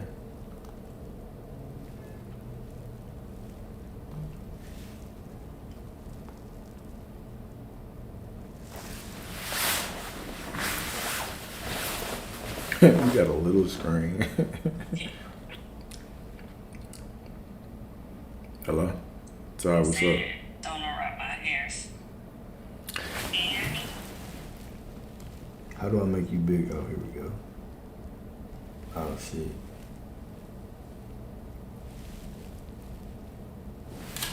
All right, man. Don't explain to me how. Explain to me y'all's flawed logic.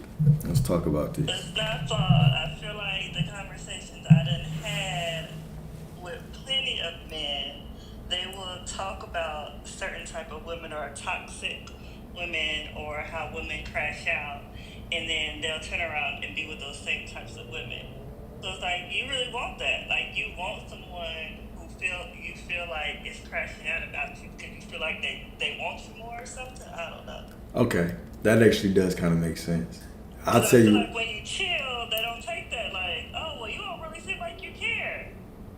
Okay, that actually does make sense. I think that's more of an ego thing, right? Like, so if I'm a man, I believe that, oh, she likes me, or this is how most men think. Because now that you say it like that, it does make sense. There are a lot of men who will deal with emotionally unstable women because they will misinterpret it for liking, for loving, right? Like, oh, I'm putting that shit on her ass, so now she's acting crazy. When really, it's that's not even it. She would be crazy for anybody that's in that position. But we take that and internalize that to our ego. But also, most men aren't really validated like that. So when we experience women like that, it's easier for us to say, okay, well, shit, this one must really like me because of that. So that actually does make sense. So I apologize. See? But I feel like for me, when it comes to dating, I tend to go for men where it's this cat and mouse game. Mm-hmm. I feel like that's definitely an ego thing. It's like, or I go for men who say, oh, I don't want a relationship because in my mind, I'm going to be the one to change their mind. Like, oh, that's what you said, but my ego's like, you can change his mind. Yeah. Has that ever worked? It does. But I mean, long term it doesn't. It was real from the beginning, but I changed your mind. I won.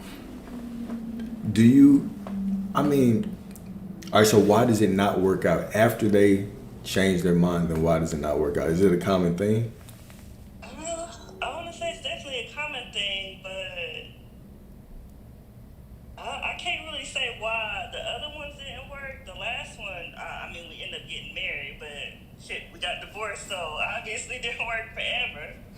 That I pipe. just feel like it doesn't work because foundationally, I don't feel like you were ever aligned because you didn't really want the same things. And I'm going at it from an ego perspective, and kind of ignoring everything else, like the red flag. Like, I just want to change his mind despite seeing all of this other stuff that already kind of signals that we're not aligned anyway, you know? Yeah, and I feel that.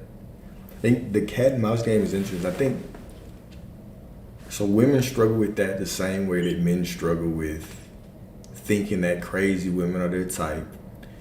But here's an interesting thing too. When you really chill out into it, in both cases, we're putting ourselves at a disadvantage up front because if you are trying to, basically, if you're trying to turn the tables and get a man to chase you, if he's chasing you, he can't lead you anyway. Right, emotionally. In the same way, if a woman's just overly emotional and she's, if she's acting crazy, it's gonna be very difficult for me to lead her as well. That girl said that pipe.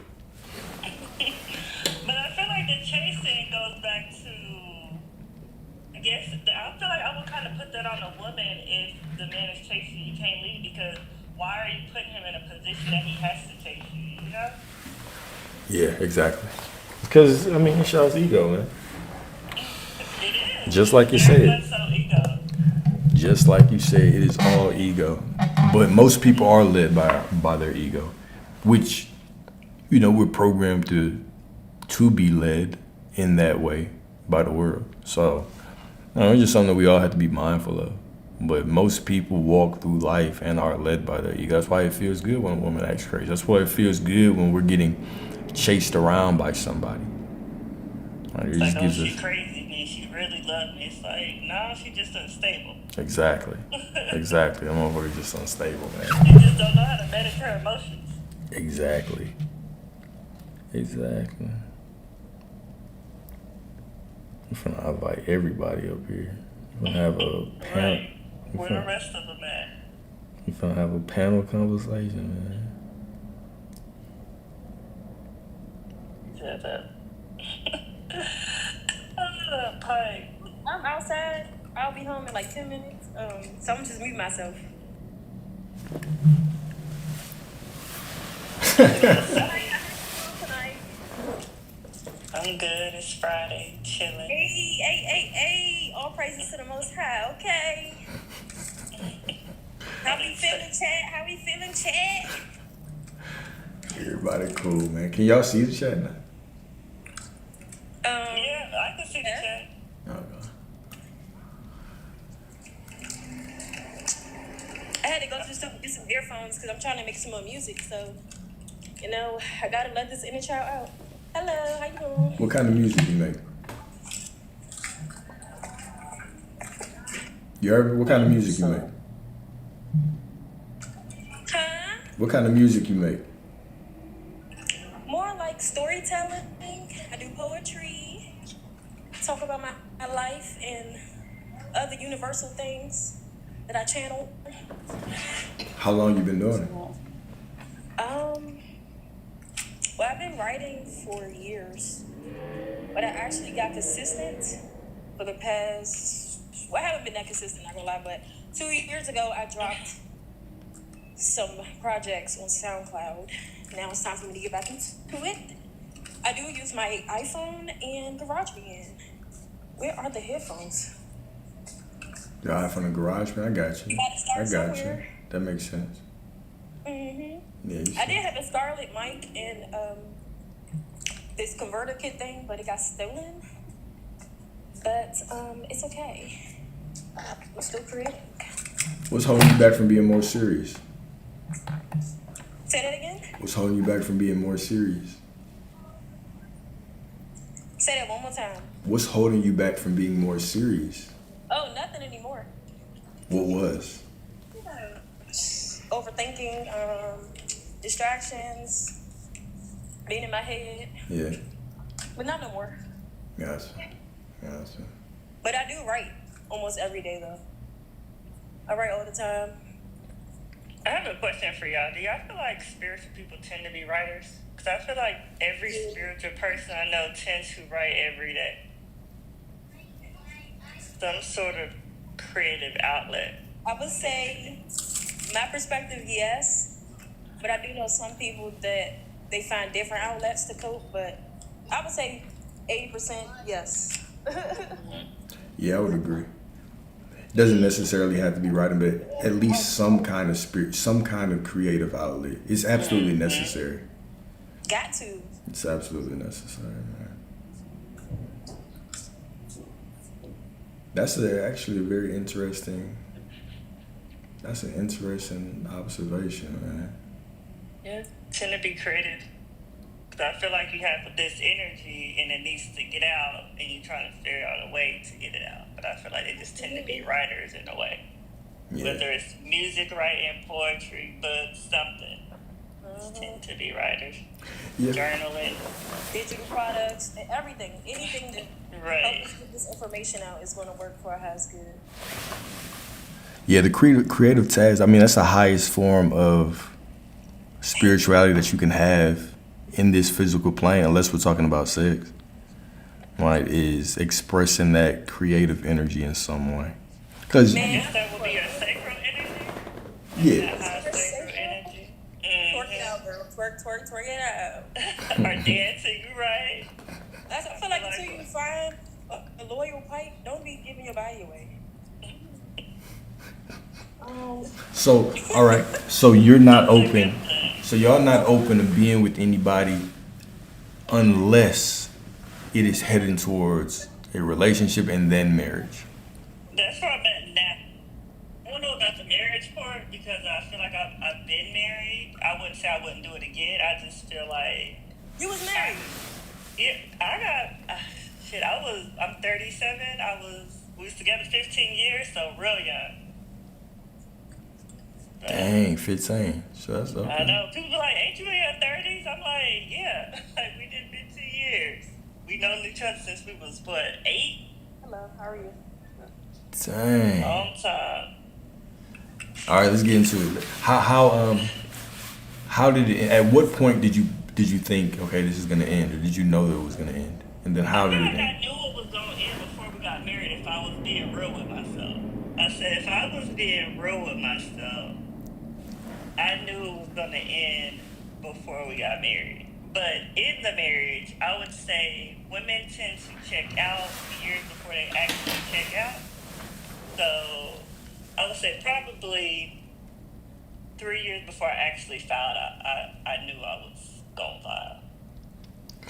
Did you feel like you were settling? Were there problems or? Yeah, I just feel like on the spiritual. So when you go down this spiritual path, I just feel like you ask for certain signs to see if if this is going to be the person. And when things just progressively gets worse, it's like I can't just keep denying it. And I feel like it wasn't even, I would say, problems per se, but I just felt like we wasn't right together. Like, I felt like we couldn't grow together. We was hindering each other's growth. Hindering each other's growth. I Okay, feel what like does that I look like? always would tell him, I said, I promise you, if this is, like, you're going to find someone that you're going to fall madly in love with, and all the stuff that I've been wanting from you, you're going to give to her immediately because she's your person. Like, I'm just not her. And shit, he got remarried 9 months later, so I was right. I mean, maybe you were right. Okay, so do you truly believe that there is a specific soulmate? Not on the spiritual I don't. definition of soulmate, but in this incarnation, there's a person specifically for you. I feel like if you would have asked me this last year, I would have said no. But I feel like now I do feel like, so this is my take on soulmates, and this was on my mushroom journey, is how I found this out. I feel like we do have souls that we incarnate with in every single lifetime, but you still have that free will if you want to pursue it with that person. So now I kind of do feel like I believe in soulmates, but it's still a free will type of choice, you know? Yeah, for sure. Yeah, it is definitely soulmates. What I'm saying is, you don't have a radar, right? You can't automatically tell if it's your soulmate or not, right? And a lot of times, you're not going to learn that until later on down the road because naturally, if they are that split of your soul, it's going to be a difficult relationship. Yeah. So, Do you think that? I don't think that. See, that's my thing with soulmates. I feel like What's the question?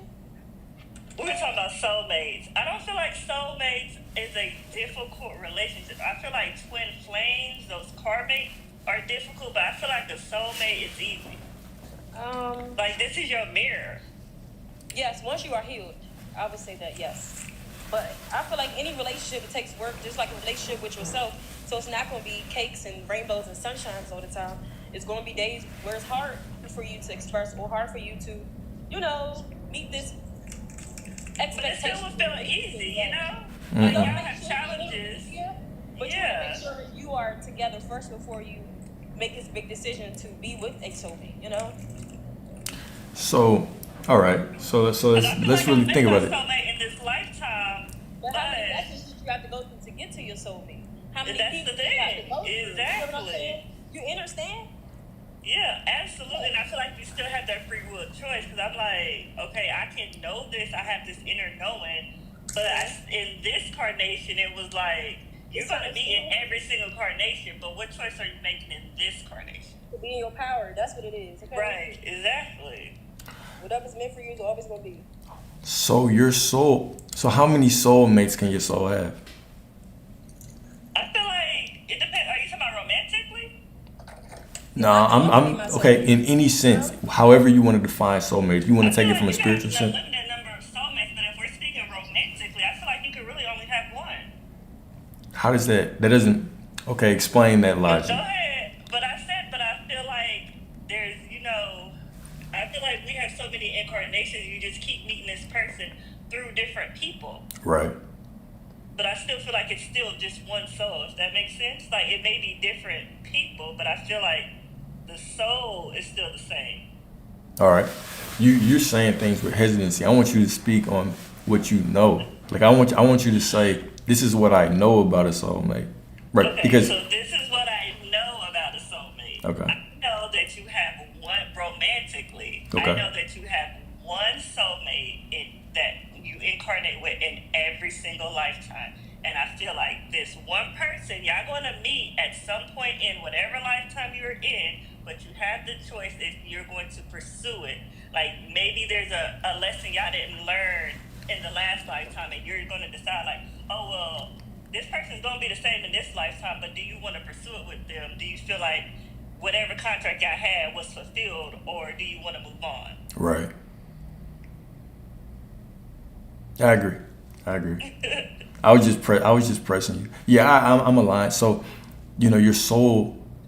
Yeah, you do have one soulmate. A soulmate is literally a splitting of the soul, right? So when your soul splits, it has a masculine and a feminine polarity. So then you go and you can experience each other in different incarnations. Y'all basically will play the game together because y'all are polarities, right? Now, in certain incarnations, your soulmate, you might just meet them on a trip to Aruba, right? They happen to be in the same hotel as you, the same villa, and you experience them for a weekend because your soul missions in this incarnation, or you had to choose some different things in this incarnation to learn from. So why I'm asking you that is because just because we have soulmates doesn't necessarily mean that we're, gonna meet up with them now. So if I get to a point where, and here's what I believe that once you become conscious enough, once you are welcoming of the work it takes to make a relationship work, there's not really too many people you cannot make it work with. It's an active choice on if you want to be there and if they don't want to be there. But if I'm You better talk that talk. but if I'm constantly just searching for a quote unquote soulmate, I could bypass some people that are really good for me. Or I could have situations You will. where I could have situations where I leave something I've been in for a long time. You've probably done it in the past incarnation too. Yeah, for sure. But at what point is it? Most of us want that divine counterpart. At what point is it settling, and at what point is it? I'm just trying to get what's best for me. That's the age-old question. That's the real question right there, honestly. Gotcha. And I feel like it's so funny because if someone would have asked me this literally a year ago, I was gun-ho on that I don't believe in soulmates. I was like, I just don't believe in soulmates, or I don't believe in one soulmate. But then I met my soulmate, and I knew immediately. And I'm like, damn, like, this kind of changed my perspective on soulmates. But the download I got was, this person's going to be like this in this lifetime as they was in every single other lifetime. So now you have the choice. How do you want to handle it? Now that you're aware of this soul, how do you want to proceed with this? Huh. Okay, here's another wrench to throw in there. Your soulmate can also be a twin flame as well. You think? Absolutely. I don't think I understand what a twin flame is. So, all right, so spiritually a twin flame. So your soulmate is the splitting of your soul. So your soul is created, and at the same time, or later on, your soul splits into these polarities. Now, whenever you want to come and actually experience life here, you have to get a spark from the eternal flame. So the eternal flame, or God, right? This is why if you've ever seen like a dead body, you can look at it and be like, it doesn't have a spark in it, right? So your eternal flame is basically synonymous with that spark, with that divine energy within you that allows you to actually incarnate here. But the moment that people pass away, we can say, okay, their spark is gone. Right? If you see a dead animal, their spark is gone. So everything has this spark, right? So when you're ready to come to earth, all the souls kind of like gather up and they get a spark from God, from the eternal flame. And if you get your spark at the same time as another soul, you're considered a twin flame. Right? And so now you can descend. Because you have your spark at the same time doesn't necessarily mean that you'll be here at the same time, but you'll have like similar missions. So you can have a boatload of twin flames, multiple twin flames, right? And just because you're twin flames doesn't mean you're soulmates. But you can be soulmates and be twin flames at the same time. So your twin flame is going to be, it's going to be more of a, y'all might butt heads because you have different ways of going about the same thing, right? While your soulmate is more of a polarity type deal where it's like y'all are magnetized to each other and just, everything just great. Like the polarity is insane, right? I don't think it makes it easier though. I think it does. I'm like, it makes, like, y'all have challenges, but I feel like because y'all are mirroring each other, those challenges aren't as challenging as it would be if you're working out with a twin flame. Like, y'all not gonna be bumping heads like that. Interesting. I'll say you're never to be. Oh, here we go. Lifelong. You're never to be a lifelong with a twin flame. That's interesting. That is interesting. I've never heard that. That you're never supposed to be, or you're never meant to be lifelong with a twin flame. What's good? Like What's good, my brother? So toxic. I feel like twin flames remind me of karmics. Like, they just makes me think of karmics when I think of twin flames. Yeah, and it is. They come, they teach you a lesson in life. And sometimes we can get twin flames, like you were speaking on earlier, we can get twin flames confused with being a soulmate. Because we love them. Our spirits are so gravitated to them. But spiritually, your twin flame can be a soulmate. They can, but majority of the time, they will not be a soulmate because a twin flame is meant to teach you a lesson in life. And sometimes it can last for years. It can last in marriages. My ex-partner must have been my twin flame. So hold up. Parts of me no one else could. Twin flames teach you. So define lesson, because every soul that we encounter should teach us lessons. So what makes these lessons special? Just from my understanding. So in my experience, I can only speak on my experience, right? For sure. So in my experience, it brings out the hurt, the pain, the good, the bad, the ugly. It brings out you knowing yourself. It's like a, and I hate to put it like this, right? But it's like a lesson that God put you through, right? In order to become the best version of you. Mm-hmm. I agree. I feel like my ex was my twin flame and I shouldn't have married him. I feel like he shined light on the darkest parts of me, but in the worst way. The hurt, like, the shit that's supposed to kill you. The shit that's supposed to break you. You understand what I'm saying? I was like, the people who know me now would never guess who I was with him. I was like, because he's the only person I've met on this planet that can bring out the darkest parts of me. To switch you, to make you feel everything that you hate him. They're supposed to be like. All right. Not deal with someone who's bringing out the worst parts of you. What time did you learn? And did that shit make you really better at the end? It did, but only because I got out of it. I feel like if I would have stayed in it, I wouldn't have gotten better. But that's why you should never be with a twin flame forever. I don't know, man. I'm not feeling that explanation. I'm not feeling that you're not supposed to be with a twin flame forever. The twin flame journey, if the other twin is healing and you guys have all this time apart, depending on the case scenario, it's possible that your twin flame can be your soulmate. The same person that you guys had to learn lessons through, depending on how deep and detrimental. I can't even talk right now. Come on. That person had to heal.